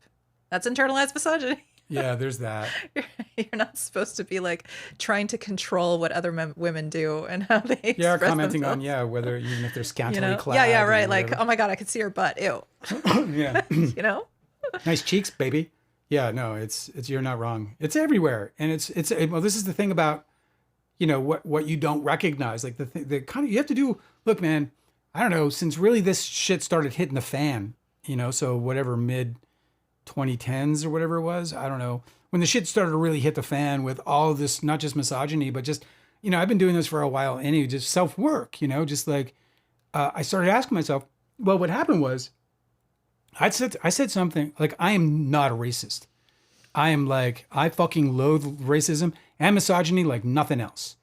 And I said something so fucking racist. Like it was the most racist thing you could say. And I said it with a big smile on my face. What do you mean? To the person who, you know, that I'm actually being racist like to. it was a joke? Nope. It was me completely unaware of how deeply ingrained racism. You were doing one of those like benevolent racism things where you were like complimenting somebody but being really right. racist at the same time. Totally. I'm so embarrassed I'm not going to put it on display. Yeah. I didn't know it was racism. I thought I was genuinely complimenting this dude. I did something like that similar. And I'm ashamed of it to this day. Ashamed of it. I had this customer, you know, a lot of people will go and hang out at like a cool coffee shop. Like I used to work at this the Bourgeois Pig was it was like an espresso bar and it was fucking dope inside. And so people would just like hang out all day. But there were only a few, we'd run out of seating. So I'd have to go around and be like, okay, everybody, like if you haven't bought drinks, you got to go or you got to buy drinks. Like that's like you got to buy something in order to take up a seat. So I'd have to like go and fucking harass people and it was lame. But there was one person in the entire place who hadn't bought a drink and was there for a few hours. So I went up to her and I was like, yo, like you have to buy something if you want to sit here and do your work or whatever. And she was like, oh, I see what this is. You're singling me out in this crowd of white people. She was like I didn't know if she was mixed or black, but whatever. And I was like, I was just so fucking irritated. I was like, I am not being racist. Look in front of you. You don't have a fucking drink that you've purchased from me. And everybody else in this place does. Like, I got so irritated with her because I'm like, a rule. It's a rule. You're trying to turn this into a race thing and you're just making like, it sucks that I have to do this anyway. And my job fucking sucks when I have to do this. So like, if you wouldn't Chasing people out if you for wouldn't mind just fucking complying and buying something, like we don't have to fight about it. Yeah. How about you buy a drink and you'll see how far you'll see for yourself what it really is. Oh my God. Yeah. And I was just but what was really racist about it was my irritation. I didn't realize until later that I was like, oh, this person, it does have a fucking really valid reaction for like assuming that me, a white lady, is singling her out in a room full of other white people, you know? Like I should have handled it differently, being like, I get what you're saying. I understand why you're thinking that. that's not what's happening here, but I would love to, try to smooth this over. Instead, I was just combative with her about Yeah, it. so it's something that can be ingrained deeply in you, and you don't even I was know just it because completely it's, unaware, I was culturally. because what I was doing in that moment was I was being colorblind, which is like doesn't help anybody. Yeah. Anyway, Bing says it's relevant because Justin said same to a comment Jenny said about Britney. LMAO-OMG. So he's being an asshole now. But in response to your assholery, no. Why it's relevant is because he's fucking harassing a woman on a set and he fucking knows it. he's aware of He's it. aware of it. That's and what he- makes it fucking relevant. and he the didn't fact that stop he's his bringing it up behavior. on this set just shows that nothing has fucking changed. That's what makes it relevant. Yeah, and he's also use your fucking head if you're he's going to also insult me. still going around and he's hugging women and making them uncomfortable. Yeah. Making them have to complain about his behavior instead of him self-policing and stopping the behavior that he has recognized several years earlier might be seen as harassment. Bro, you can assault me and win. You just got to be more intelligent about it. That was such. You sound like a fucking child. Assault you? Yeah. Well, insult. I said insult me. Oh, I thought you said assault. No. I've Insult been me. assaulted. How dare you? I've been verbally assaulted by this man. How dare he? In my own house. But yeah, what's really ridiculous is that you can't recognize that harassing a woman on a set and then openly admitting that he probably harassed a woman on a set isn't relevant to a fucking case where he's accused of harassing a woman on fucking set. It's definitely Like relevant. real easy, bro. Like low hanging easy. Takes no fucking thought whatsoever. Why are you so fired up? Because I just fucking hate when people fucking like treat me like I'm some kind of stupid fucking fool for bringing up something that is obviously Yes, relevant. I know, but it's important that you know that what you're doing is telling everybody how to get under your skin. Dude, come on, it's easy. Get under my skin. All you got to do is be full of shit. Yeah. All you got to do is be full of shit. All you got to do is bring nothing. Yeah. And then try to bring it like you're holding fucking aces. Mm-hmm. You know what I mean? Just bring your fucking joker when you're holding fucking aces or your fucking deuces or whatever to make a better analogy of it. And, I'm going to take offense to that shit. Bing showing up with his fucking master intelligence, his superior, thought, his superior mind. Like, that's what it sounds like, like he's, go fucking do your own fucking podcast. Compete with us. It'd be easy. We got, Yeah, or like go hang out with Kirsty Flaw. She'd love to have you. Yeah, go out. Exactly. I don't know Flaw. why people are here like being antagonistic. Like, dude, just go someplace where you want to be, like where people talk like you and think like you. Yeah, I mean, if There's so many if we're places such a like fucking that on the joke internet. to you, then what the fuck are you doing here? Yeah. Like I don't That's really how I need feel the about it. engagement. I don't have enough to get anywhere with this anyway. I'm just doing this out of love for hanging out with these people, most of whom I absolutely adore. Like our scientists, for example. Do you want to talk about this other weirdo? Online? Yeah, Lively said, our scientist said Lively should have been meaner to Flaw. I totally agree. She was fucking. I love that. Like, first of all, let me look at this. Look at this shit. Kirsty Flaw, this fucking trashy fucking Kirsty Flaw. This person who's making nothing but money. I hope that they were like, how much money have you made on all this? I hope they went over the hundreds of videos she's produced since this story Dude, broke, I hope so too. bashing her. And I hope they found out how many fucking subscribers she had when it started and how many she's got now. Yeah, she's just also- watch this woman fucking printing money She's off of her selling hatred. merch too, like T-shirts Yeah, with she her sells weird merch. slogans. She's so You know what's really pathetic. funny too is a lot of her T-shirts have misspellings in it. Like she is so fucking phoning Well, it in. English isn't her first language, so I know, but still. yeah. I mean, I'm not going to pick her on for spelling mistakes. I'm the fucking worst. But you should have saw my Britney spelling that I almost published earlier. I was like, Well, Jesus. Dale. Britney's spelled like 4 different ways. It's impossible to get it right. Well, there's that. Is it 2 T's? Is it A? Is it E? Is it what? Mm-hmm. Kirsty Flaw. What's his name? Yeah, that's his name.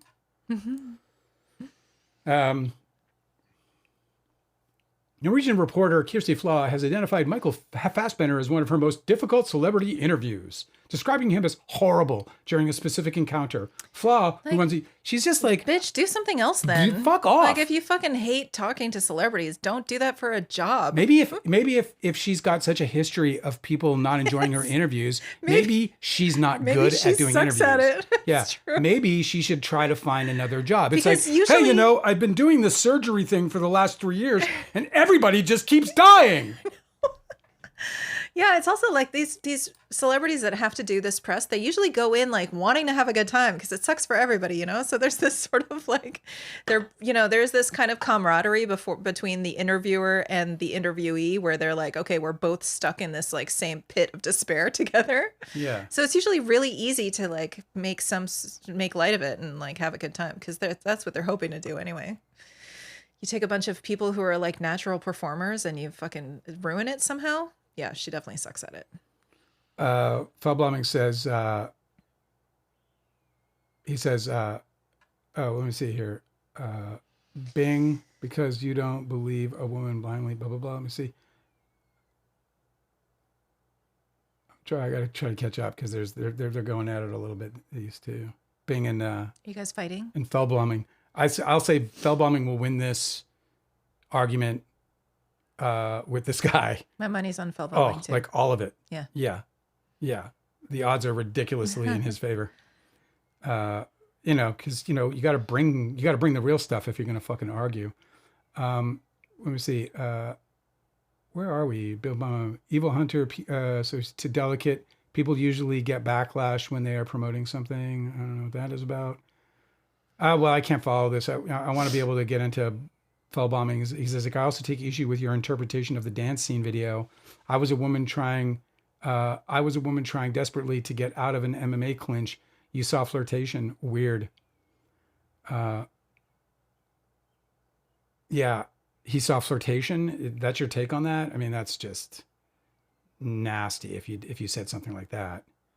And you don't understand the difference between acting and not acting.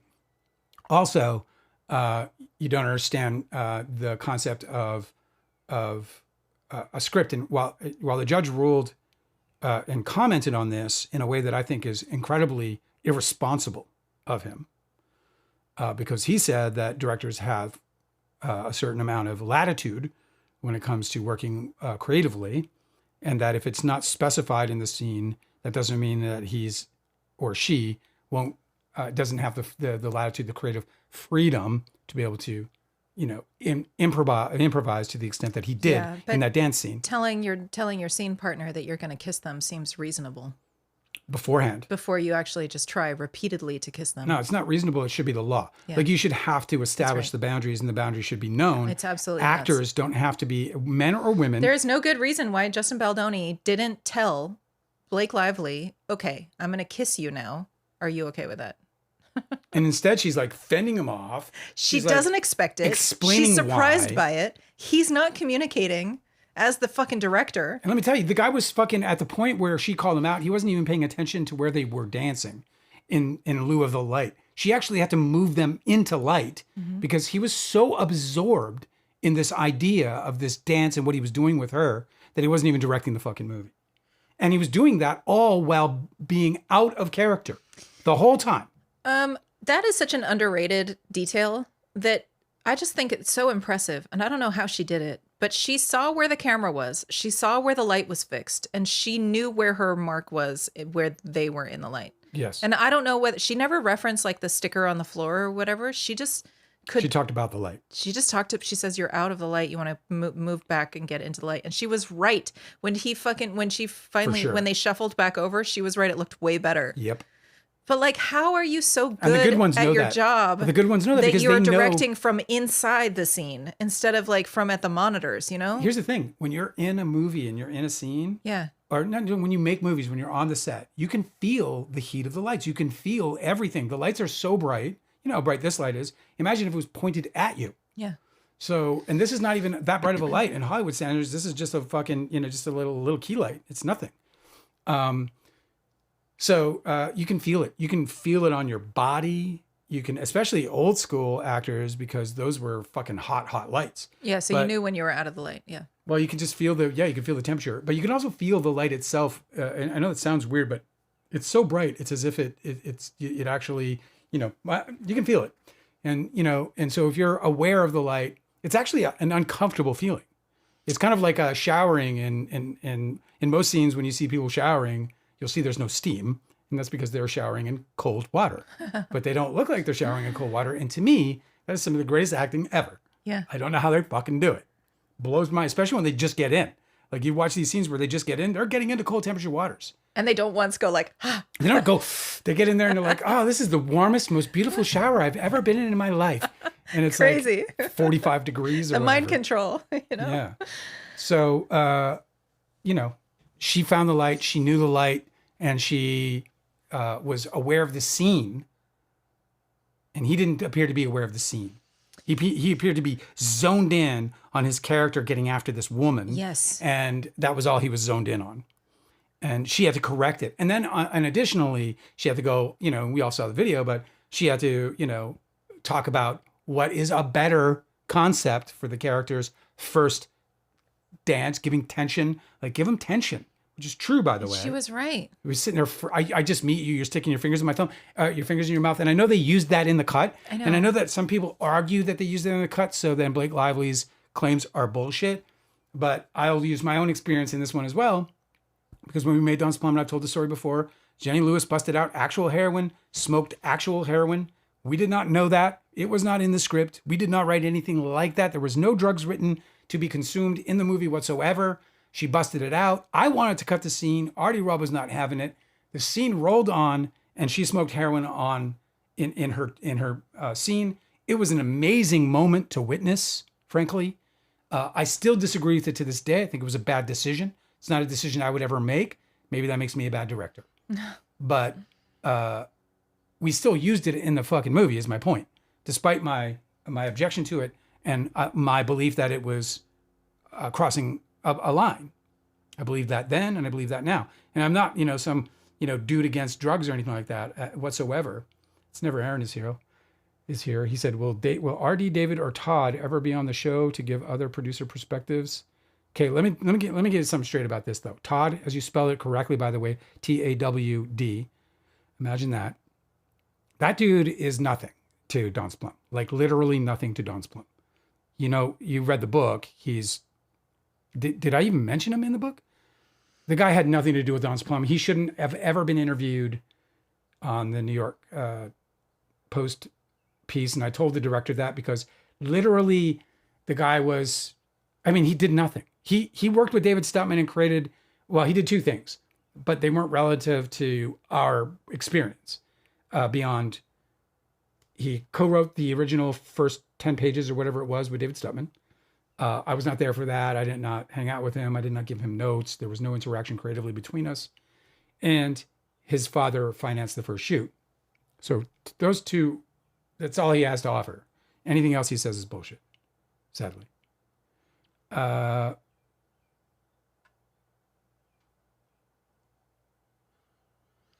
Bing is all fired up. I'm getting tired of watching it. I'm not getting to read his shit anymore. I'm tired of it. There you go. I think I want to masquerade as a paid for troll out of Texas for the rest of the night, just to see how the other half lives. That's fell bombing. That's so great. Just try it on for a second. You guys seem like you have a blast. Let's see what it's actually like. One of my favorite people on this live, fell bombing. Out of Texas. Fucking or Hawaii. I mean, right? I love you all, obviously. I'm not trying to He has a Hawaii team too. Allegedly. Who does? Jed Wallace. He does. A paid for troll. He has a troll team in Hawaii. Yeah, and the guy's such a liar. Fuck that guy. It's so obvious that he's lying too. I mean, nobody fucking believes him for a second. That guy. That he doesn't do the things that he's offering, that he's getting paid for. The funny thing about what Bing just did is he didn't defend that he was a troll. He just defended that he's not from Texas. He didn't say I'm not a troll. He said, LOL, I'm from California. If you're implying I'm a troll bot from Texas. Oh my God, this just proves, bro. Bro, you gotta sharpen your fucking shit before you show up. No, there it is though. I mean, that's the thing. You're a troll from California. Congratulations. So that might just be the truth. Yeah. We don't know where these people are, why they're engaged in all of this. Why they come here? Yes, Well, because it especially doesn't here, make sense. we don't have But it's anybody. in the tag documents, right? Where they're saying like this is part of the strategy. They go to lively, friendly places and they try to distract the conversation, and they post like their theories, you know, so that people argue about them, and to maybe like change some people's minds. This is what they're doing here. You So think? yeah, I feel like it's very, very fucking possible that these people are part of that team. It's annoying. Phil Bombing said he's disappointed. Or is it? Are you? Do I misgender you? Because are you female? Woman? Are you woman? What are your pronouns, Phil Bumbling? Yeah. What are your pronouns? Give up your pronouns because I think I'm misgendering you, and I don't, and I want to stop if I am. And if you don't want to give them up, then I'll just misgender you. She got married on a plantation. Yeah. See, it's like all the hits from these people. Yeah, all the It's hits. just fucking whatever, dude. She got married on a plantation. She did. It was Here's a a- regrettable decision. What does that got to do with any of this? It doesn't. Oh, okay. So Justin Baldoni didn't sexually harass her in the workplace and then retaliate against her. Is that what you're saying? Oh, Bing's not a dude. I misgendered Bing too. Well, how are we You supposed to sound know? like a dumb dude. Okay. So there you go. It wasn't a compliment. Can I tell you about this other story? Yeah. Well, I'll wait till you're done. Yeah. Do you remember we watched that documentary about all of these dudes on the internet who are like doing misogyny accounts, like misogyny podcasts? Yeah. The whatever manosphere. Yes, the Yeah. Manosphere documentary. A very well directed, great documentary. Highly recommend it. It will make your skin crawl. You will not feel good afterward. But it's a great documentary, and it gives you some insight into the absolute madness that we are living in right now, and how a guy like Donald Trump or anybody like Andrew Tate or these other fucks can rise to any sort of power. It's because of these fucks. It's very interesting. One of these types of dudes, he goes by the name Clavicular is his like stage name. Clavicular. I don't know what the deal is. Anyway, there's It's like this a clavicle. I guess Is that- there's is it- okay. So his name is, what's his name? Clavicular height. His name is Braden Peters. Okay. He's from Hoboken, New Jersey. Oh, he's just a creator. Yeah, Braden Peters. Okay, I looked him up because I had to look up his birth chart. he's 6'2", Angela. So he's a big deal. His father was a businessman and his mother was a bodybuilder. Sweet. So he was raised in this environment where where his mother was like very, very fixated on her looks. Yeah. And that is what he does with his whole internet persona. Oh yeah. So what this guy does is he tells people, it's called looks maxing is what the fucking kids these days are calling it. Where basically you do like a little bit of like light plastic surgery, a little bit of light fucking Botox, even though you're 20 years old. You do like a little bit of this body modification stuff. You like work out 20 hours a day. You know, you like try and maximize your looks so that you can become attractive to the opposite sex. However, none of these people are horny. They're all extremely depressed because they feel bad about themselves. So that's a picture. I just put a picture up of clavicular. Clavicular, I guess. I have clavicular? no idea how to say it. Whatever. I'm He's screwing standing this next up. to Andrew Tate. He clavicular claims to be 6'2", and I think so does Andrew Tate. No, He's having Andrew a- Tate is 6'1" and 3/4 inches according to Andrew Tate's, and this guy calls himself 6'2", and he's a good 2 inches. Yeah, that's cute. So he's like 5'11". This guy. He's like Okay. So these guys, it's so weird. It's kind of, he's had a really bad week. Okay. So what happened was that he was interviewed. Did you take that down? Yeah.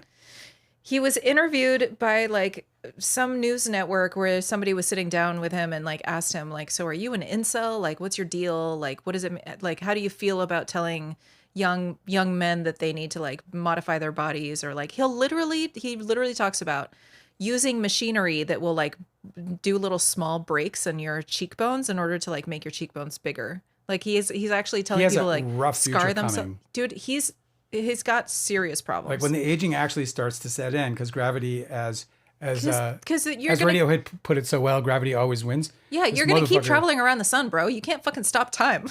You know what I mean? I'm saying, dude. It's going to keep happening. You're in a bad way already, bro. 'Cause Well, you're young. anyway, he's had a really, so what happened was that they very cleverly found their most attractive interviewer. This man was like an absolute fucking beauty, this Australian interviewer, to sit across from him. So the whole interview made him look really frazzled and like stupid because he couldn't just do what he normally does, which is criticize somebody's looks. Because they went and they found the most attractive interviewer. Yeah. So he had that interview where he looked really foolish and he looked really frazzled, like he was nervous and stuttery, which is strange. He never is. He's like always trying to project confidence, like all these guys are. And then apparently he was at a club like after this interview, and he overdosed on a live stream. Shit. Yeah, it was really weird. He went. They had to call the police, and he got. This guy was making fun of. You know how they all have these like this. Gen Z is people who are like terminally online. They have all of these like little slang terms that they use. Kelly DiCaprio just said, "Oh my God, the looks maxers are so scary to me. They bone smash at school." Yeah, it's fucked up. Well, apparently they're also always super high on drugs. His friend, whose username is androgenic, okay, because he's also one of these dudes. It's so weird. Androgenic. He reveals that I'm so glad that I'm just not capable of any of that madness. They all have fucking eating disorders, and they're all using these like prescription drugs. He says that in order to stream, they take this cocktail of Adderall, ketamine, pregabalin, like this whole stack of all these different things. They're like mixing drugs all the time. Well, anyway, during a stream, he overdosed and had to be taken to the hospital. That's crazy. And he's fine. Apparently he overdosed on GHB. What is that? And he's also taking testosterone and methamphetamines. Well, those are great combos. Whatever. What's GSB? What is it called? GHB. GHB? GHB gets you super fucking high. Anyway, he's fine. He wrote to his fans, he said, "Just got home. That was brutal. All of the substances are just a cope trying to feel neurotypical while in public. But obviously that isn't a real solution. The worst part of tonight was my face descending from the life support mask." I don't know what that means. Oh, I saw this, and he had like scars on his face or whatever. Yeah, and he was like so pissed that he like got marks on his face. It gained notoriety as a date rape drug, GHB. Yeah, it gets you super fucking high. Yeah. I only knew It can be used GHB. to incapacitate. I always knew GHB as something people willingly took because it's fun. I didn't know that it was also used for that. Anyway, I was just going to continue saying that this, it's no surprise that this dude, who obviously has really, really bad self-image issues, is having like a bit of a crisis because he went on like the biggest interview that he was going to reach an audience he never could have possibly reached before, and he fucking absolutely tanked, and it was made a fool of. And then of course he's like trying to cope with all of these drugs because he's really anxious. He's going to start wearing risers. Probably. No, he is. Because everyone sees that he's like 5'11" and he's trying to be 6'2". Because everybody's talking about him. This guy shared this old clip where he literally says he looks so depressed in most of his live streams. You can see it in his eyes. He's like empty-eyed. He says, "I have no is super sad." Yeah. He says he told somebody like straight up, he's like, this is his philosophy, right? He says, "I have no regard for my own happiness." He says, "Men aren't supposed to be happy." He said, "Life is hard. Work isn't enjoyable. The gym isn't enjoyable, but it needs to be done. If you want to succeed to the highest level, you cannot prioritize being happy." I'm like, this is what you say when you're fucking depressed. Well, it's what you say when you're in a cult.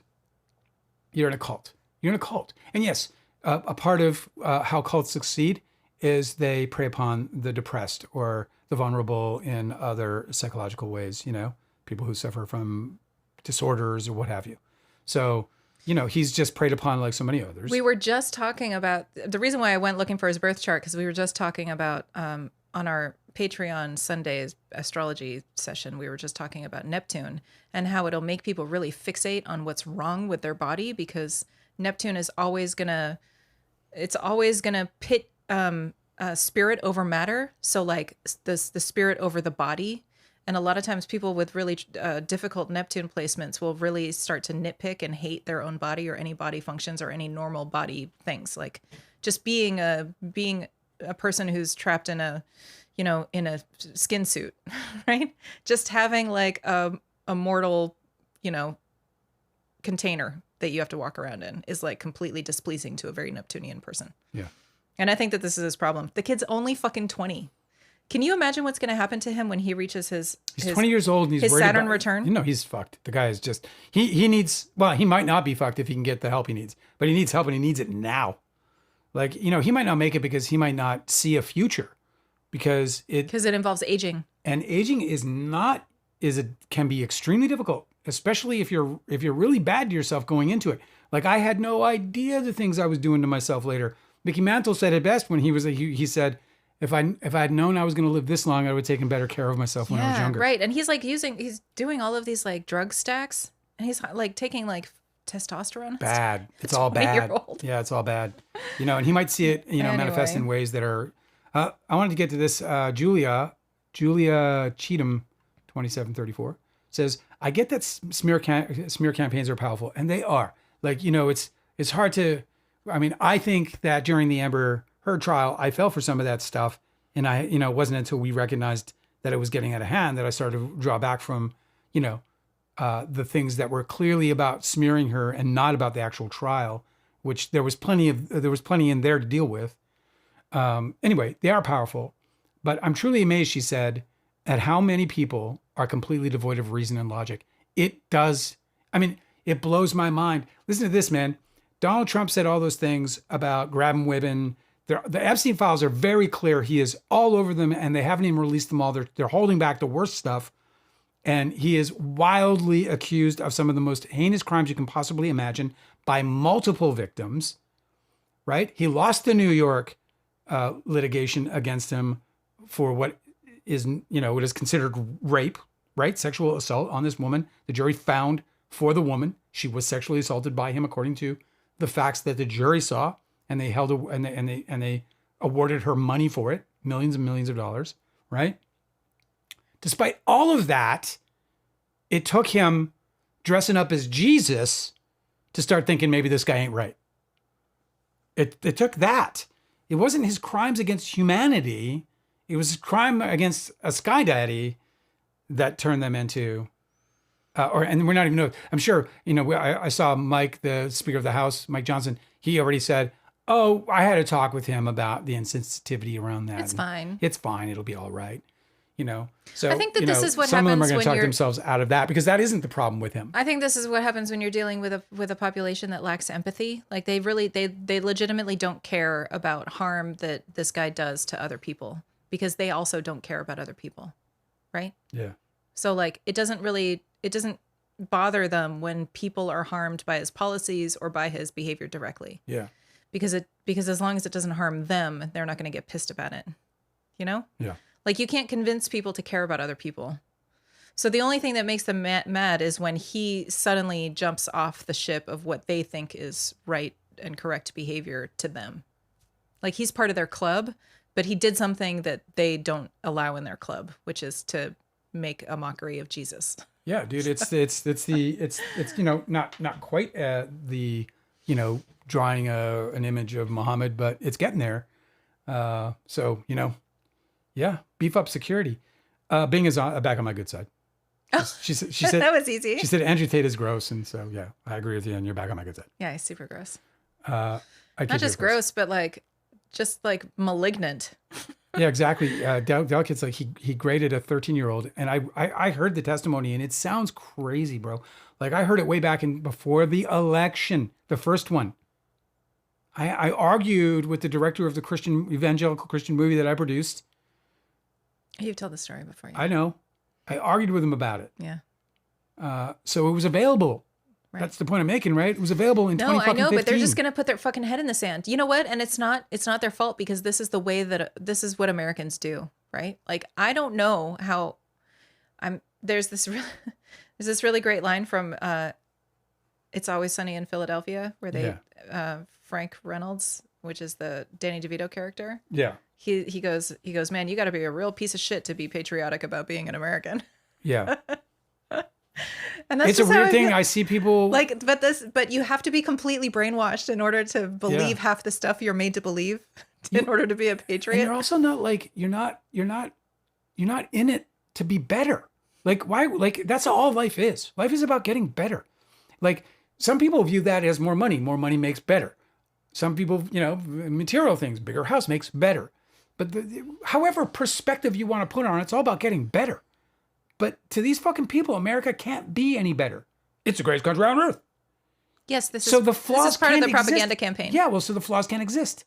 They don't exist. They're made up by somebody who wants to take down the greatest country ever. Yeah. They got their own fucking douchebag wearing hats saying "Make America Great Again." Isn't it like chilling how easy everybody is to manipulate with this rhetoric? It's beyond chilling, dude. It feels like I'm living in a horror movie. It seems so I feel like I'm living in a horror movie. I feel like at any minute, But we were always all raised that way. I mean, I don't know a single person my age who hasn't learned about because the internet obviously makes all of the information available. So we learned the things that we weren't taught in history class. And it's just really shocking and alarming. We just didn't have that information back then because nobody was taught to it and nobody taught it to us. It's never answered. Andrew Tate and the red pill manosphere is just the tip of the iceberg. It's so much worse. And many unks, is that me? Yes. Okay. Many unks are unaware of what lies beneath. Well, I wouldn't be aware of it because it's nothing I would even remotely touch. I know, it's really fucking dark. I mean, I'm definitely like, you can't get me involved in that shit from a distance. Here's the thing: is like I think that most people our age recognize. Oh my God, you like Bing now? I do. Yeah, her favorite show is fucking Always Sunny. Oh yeah, it's really great. Yeah. I think that most people our age are really good at identifying depression for what it is, and it seems like these dudes online are not recognizing what the fuck is wrong with them and just calling it what it is and dealing with it. Like they're putting band-aids on their bad feelings and they're blaming other people. I don't know what it is about this scapegoat. I never thought of like taking the tragic past that I lived and turning it into muscle and like really bad fucking views of life. Like I never thought of that as an option. It never came to me like, I'm going to get angry about this. Well, I'm going to take it out on my body. To not feel super... that I think being fit is taking anything out on your body. No. But obviously the motivation is really distorted. But also, like, it seems really fucking weak to put that much power on women when they're not getting along with women. Yeah. Like, it seems like they have a real big fucking, like women are living in their head rent free when they could just be... And I think that this is they call it empowerment, right? Where they're like trying to empower each other to build these lives where they don't need women. But like, it's all just centered around around women, even though they're trying to convince themselves it's not. It just seems so strange and like fraught with tension. Like, I don't know why it has to be so tense. Never. Aaron said that clavicular, whatever the fuck. His name's Braden. Braden Peters. He's a black pill, which is the dark underside. It's very scary and affects millions of Gen Z. Yeah, what's the combat? How do you do? You can't. How do you educate them? What do you got? What do you got to do? Because they're the only. Because it's extremely compelling when you're also depressed to hear somebody talk about the same kind of depression and overcome it. Like the idea is that they think it's been overcome. But they're not overcoming it. They're just wallowing in it. That he's like, break your face bones. It'll make you feel more validated. Okay, so if you're breaking your face bones to make you feel more validated.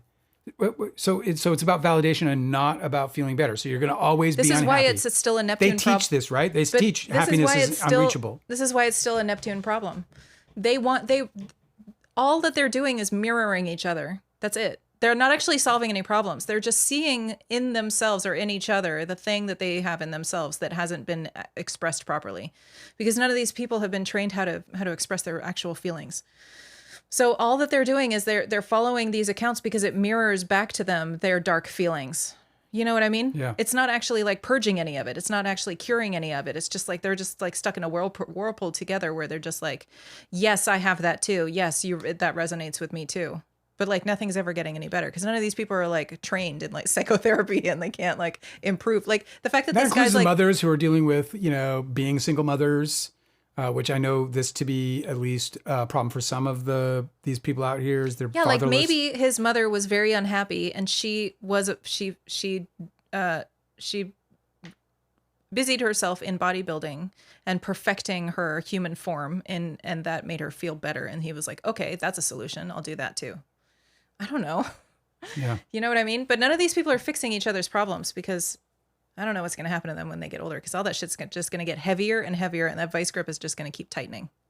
Oh my God. Connie DeCaprio said, true, black pill at my school call women foids. Oh, really? And they say, silence, foid. What is a foid? Okay. What's a I'll be foid? silent. You'll never hear me talk to you again. Easy. Do you know what a foid is? I have no idea. Can you tell me what a foid is? Can you? But if somebody told me silence, I'd be I'll look it like, up. gotcha. Never speaking to you again. No problem. I'm like learning. You can be alone in the world. I remember one super awkward. I feel so bad that I didn't react better at the moment, but I was so fucking surprised. I was shocked that somebody spoke to me this way. Wait, but I It's remember got to do with geology. I was in jiu-jitsu class. It was after class, and I was hanging out with one of the older jiu-jitsu dudes. I think he was like a black belt at the time. Anyway, he was a brown belt. I said something, and I said a swear word, and he looked at me like he gave me like a shame on you look, and I was so stunned. And he said, "You should just know that it's really ugly when women talk that way." He said it's really ugly when women talk that way. And I fucking barely knew this guy. And he was saying that my speech made me ugly. And of course, at the time, I didn't say anything because I was so stunned somebody was talking to me like that. But it's the same kind of mentality. And of course, like later, I came up with all the clever comebacks I should have said. Sometimes I just feel so stupid. So this person says, in case I'm not the only one who have to look up foid, it is a shortening of the term femoid, which is a portmanteau Yes. of female. I don't know what portmanteau is, so it made me feel It's just like a figure. like I'm stupid and then I'm stupider. No, it's a figure of speech. What? Portmanteau? Yeah. Toe? Yeah. Female or humanoid. I've never heard of it. It's awful. This was 2 months ago, by the way. Unfortunately, deprogramming people. Yeah, how do you get out of this? I just don't. How do you get the fuck out of this? How does this? Who's going to save those men and then the rest of us from what those men are going to become or becoming? Like they're the worst of humanity. They are the worst of humanity. There's no doubt. And politicians are cashing in on it. I think what they need to do is find somebody who's fucking cool and like gets laid a lot, who is totally relaxed about women. I think is the problem is that teach in the schools. Everybody in their whole life is so tense about women that they're like, oh, this is how we are with women, is we're tense. What they need to find is like one of these like fucking like hairband rocker guys who's like completely like gender fluid, gets laid a fucking ton, and is like, yo, bro, just be breezy. Yeah. Like that's it. That's all they need is just one of those role models, like some older brother of somebody around there who's like that. Well, it's just this is the thing. It's just like these guys. They're driving the Lambos, and they're rolling with women on each arm. Yeah, and they're talking about so fucking threesomes twisted about it too. Like it's always a thing to them. Meanwhile, women are like, just leave me out of it. Like, well, not enough of them because these guys are landing somebody. Yes, well, there are a lot of people who are very willing to take advantage of rich men with low self-esteem. Yes, this is true. Gamergate. I don't know these things. Gamergate. What the fuck is Gamergate? Man, I'm getting educated. I love it. Oh, a scientist said portmanteau is when you combine two or more words into a single word. Thank you. Oh, well, I do that all the time. Cool like that. I'm a portmanteauist, as it goes. I can't, I don't think I'm just not. Yeah, I'm a little stupid. It's true. You guys can come at me with that. Okay, I have one last story. A loosely organized misogynistic online harassment campaign motivated by a right-wing backlash against feminism, diversity, and progressivism in video games. Yeah. Weird. I hope I didn't play any of them. They hate chicks, man. I don't. It's just the scariest thing. Why? What do they do? Whatever, man. They literally don't do anything. Like, I don't want to hang out with you dudes either. Like, it's cool. But it's also like why what do you have to be so women fucking do? mean about it? Like, what is to hate? What are you hating? What is there? I'm just trying to figure out no, it's where it comes because from. Dudes get rejected one time and it fucking shatters their ego forever. It's just fucking weird, It's weird. Well, maybe a part of it has to do with the fact that, and a small part of it, I would say, but maybe a part of it has to do with men are, expected, grown or raised, expected to be this provider of, protector of, like if you're a brother, sister deal. I had many friends who had sisters, and it was their duty to, stand up for their sister. I think that a lot of people think that, I've heard this before, that somebody was like, the problem with all of these dudes is that they had a mom that yelled at them to clean their room once, and they've never forgotten it. Yeah, my mom, had do you know what I mean? Pretty awful moments with me. Like, do you see how pathetic that is? Like, Like Yeah, it's it's just so like pathetic. they're completely intolerant of any discomfort, and their first discomfort with like being yelled at or being reprimanded for being a little shit is from their mother, and so that all women are bad. How do we solve it? Like, how do we solve it? How do we put a dent into it? How do we do it? How do we do it? And I think it's in part by electing women in key positions so that people can see what women do when they have the reins. Because they're not going to lash out. They're not going to do what Donald Trump does, where he like lashes out at certain states or certain demographics or certain political affiliation, you know. So, yeah, I mean, I just, in my head, I'm like, how do we save ourselves from this absolute, like, you know, Well, number one thing. it's an illness. It's Every a solution disorder. you come up with can't involve women because it's not women's job to fix men. So just straight out the gate, it's like, yeah, sure, you could We're talking about jobs. elect women to more leadership positions would be great. That'd be awesome. We're not talking A about lot of things would be- jobs. We're talking about a rogue social movement that is going to destroy everything, Right. including women. So when you're talking about the solution, think about the question should be, what can men do to fix the problem with boys growing up like this? What's the answer to that? Listen, I'm open to all answers. I'm not going to narrow my field like that. Like you can ask that question, and maybe you'll get the answers you want, and hopefully those answers can help. Is it because there is no solution that involves just men dealing with the problem of men? This is a think tank that hasn't happened in this house. Right. I have no idea. All I'm saying is that I wouldn't limit it to like if you as a woman are like I am not going to participate in because it is not my job to fix men. That's a totally cool position to take. But I'm not going to just assume that that's every woman's position. I'm going to assume that there are women out there who would love very much to correct these men before they get so out of control that they're causing them personal damage and causing women around the world personal damage. So I'm thinking like, while that position makes sense to me, your position makes sense to me. I don't think it should be everyone's position if they in fact feel differently about wanting to participate in the solution, because the solution is there's that saying that I loved so much that I got in my early 20s, which is kill the monster when it's little. And the problem is that this monster was not killed when it was little. It doesn't matter who kills it. The monster must be slain. And we don't have a slain monster. Now that we don't have a slain monster, we have them everywhere. It has grown into a major problem worldwide. It is destroying economies. It is destroying, law. Like it's destroying the I don't know how to put that. Do you see what I'm saying though? It's a fucking mess, bro. Yeah, Snow throws his hands up. She's like, I'd love to. Yeah, straighten him out, will you? Like fucking whatever you got to do. Like, however it makes sense. I would love to know if anybody is trying to think about a solution to this problem. Because I never hear about that. I hear about the problem everywhere. Like, that documentary, as good as it was, had no solution to the end of it. It was just, but for, what it was obviously doing, which was educating us about it, right? Saying, hey, look, this is real. This is how these fuckers are thinking. But I'm just wondering, like, how do you fix it? Like, if you're a politician, you're whatever, you've got a community. Well, like if you think about like the people who are following these accounts, what do they react to? I mean, like, is a solution to just like shame people? I think you hire Melissa Nathan. Yes. You Here hire Melissa Nathan. Melissa Nathan, we got a job for you. It's like one of those movies. To take all these fuckers down one by one. It's one of those movies where they turn the criminal into state's witness. Yeah, exactly. No, like they don't just turn them into state witness, but they end up like working together. They become. This has happened time and again. We got a deal for you. Yeah, con men have done this all the time, right? They get caught and they'd be like, "How about I show you how it's all done?" And then we work together and snatch these people out of their cons. That's really funny. So what you got to do is absolutely destroy these people and make it absolutely like shameful to even engage with them. Okay, so Shannon, what's his name? Shannon from Blind Melon? Shannon Hoon. I love Shannon Who left Hoon. us too soon. Shannon Hoon was in Vancouver and he peed on the audience. Okay? It was a show I missed. I went and saw him open for Pearl Jam and Neil Young. And then they came back with Lenny Kravitz. And I didn't go to the show. Are you typically a person who stands at the front of the stage? Every chance I can. You would have been peed on.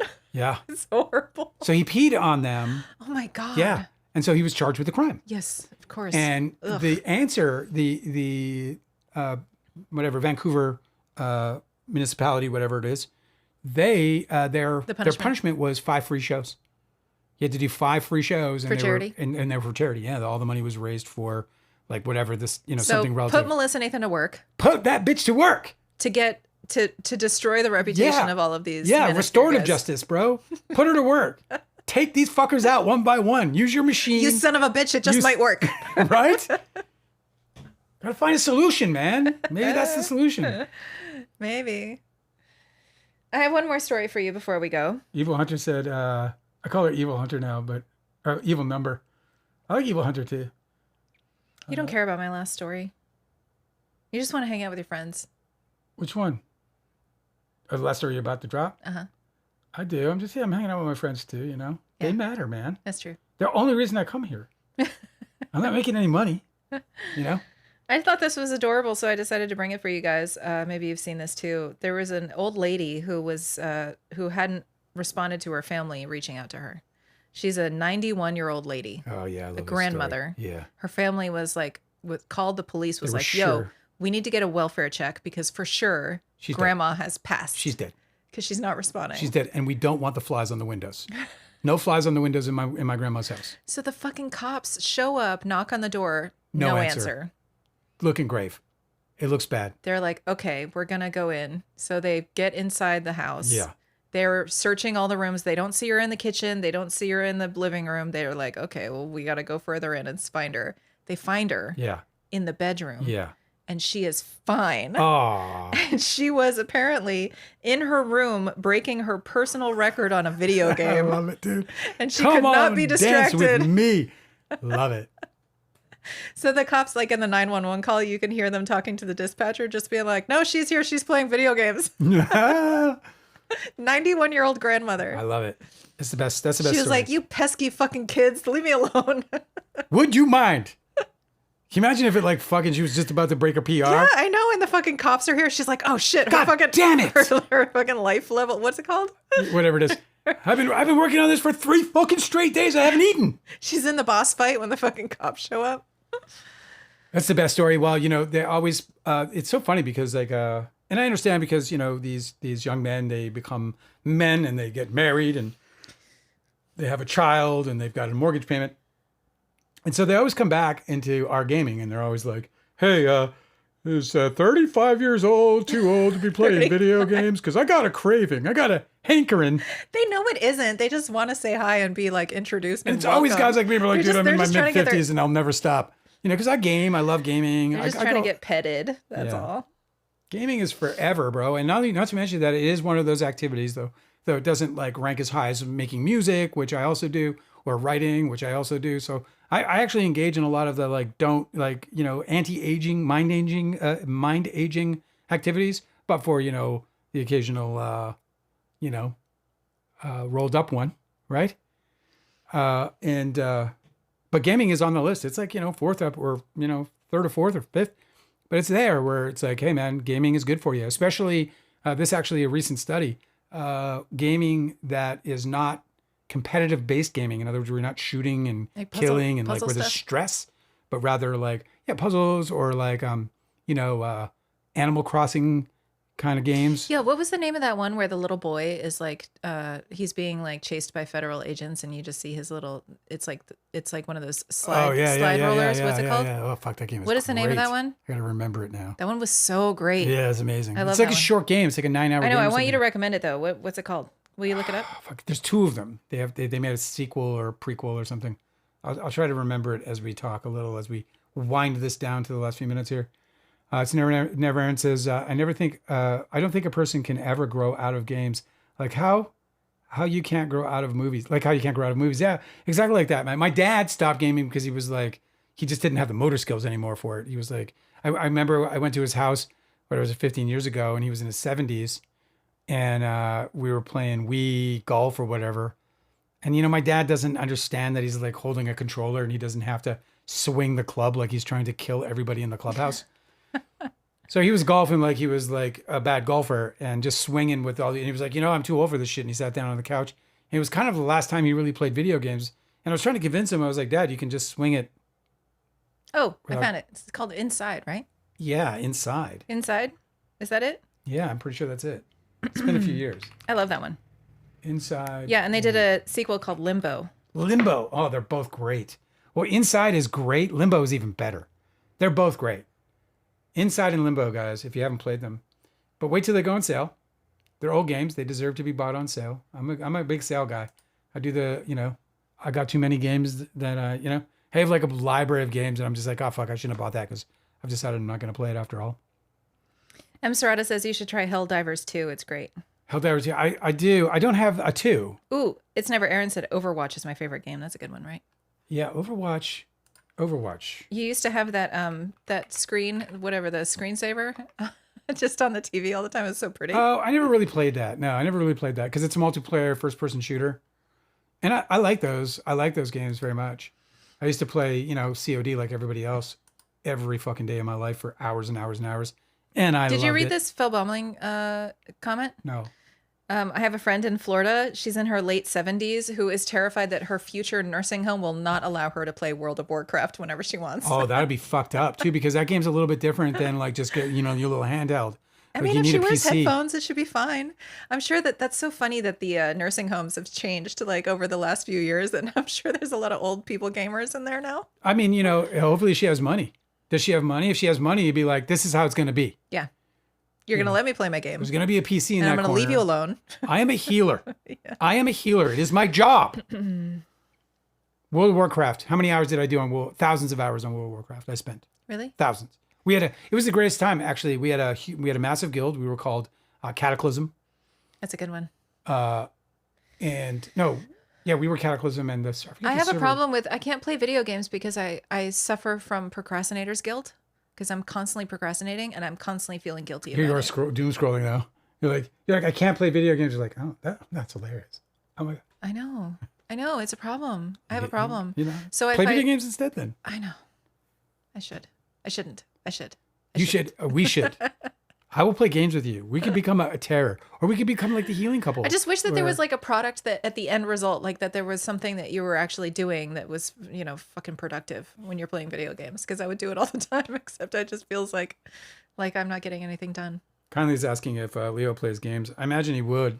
He did when you knew him, right? Yeah. The only game I remember him playing was Twisted Metal, but he probably played a blunt bunch. But Twisted Metal, we were all playing that shit. What kind of game is that? It's like this. It's like a smash up derby. It's a racing game? Yeah, but it's with these like it's not a racing game per se. Demolition Derby? It's like a demolition derby. Have you ever been to a demolition derby? I have, yeah. I love those. Dude, I was noxious though. I was noxious from all the fumes and there was like debris and just the air was thick with dust and whatever. I was like, and I was a smoker then. Yeah. I was, fuck, this air is terrible. I can't even smoke. I know it's very dystopian way to entertain yourself. But it was so fun. It was exhilarating as fuck. I couldn't fucking believe how much I loved it.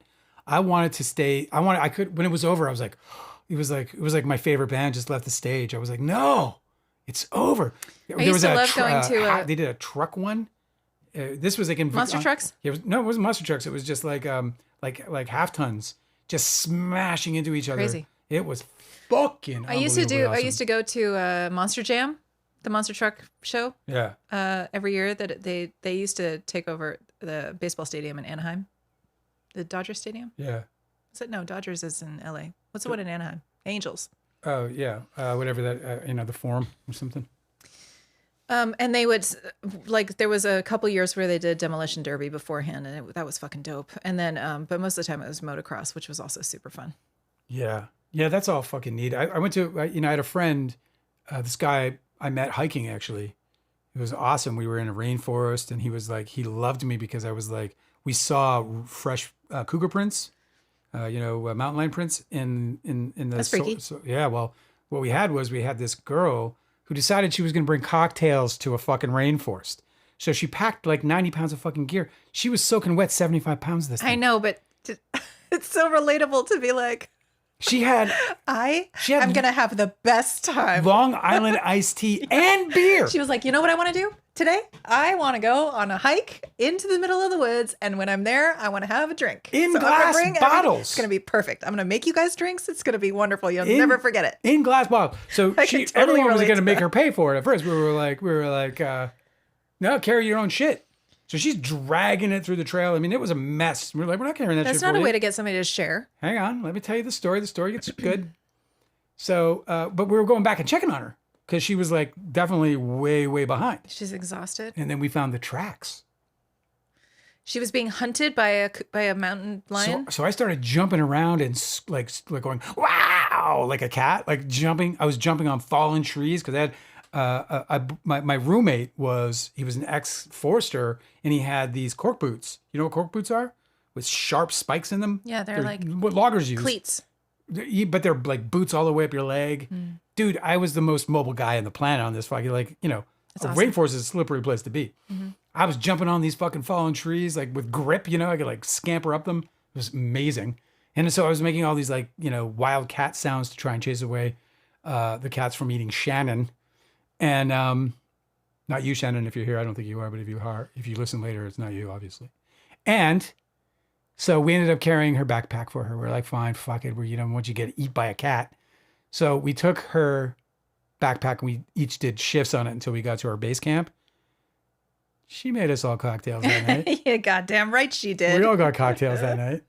They were cold. They were cold. We were right by a glacier-fed stream, so the water was like 40 degrees.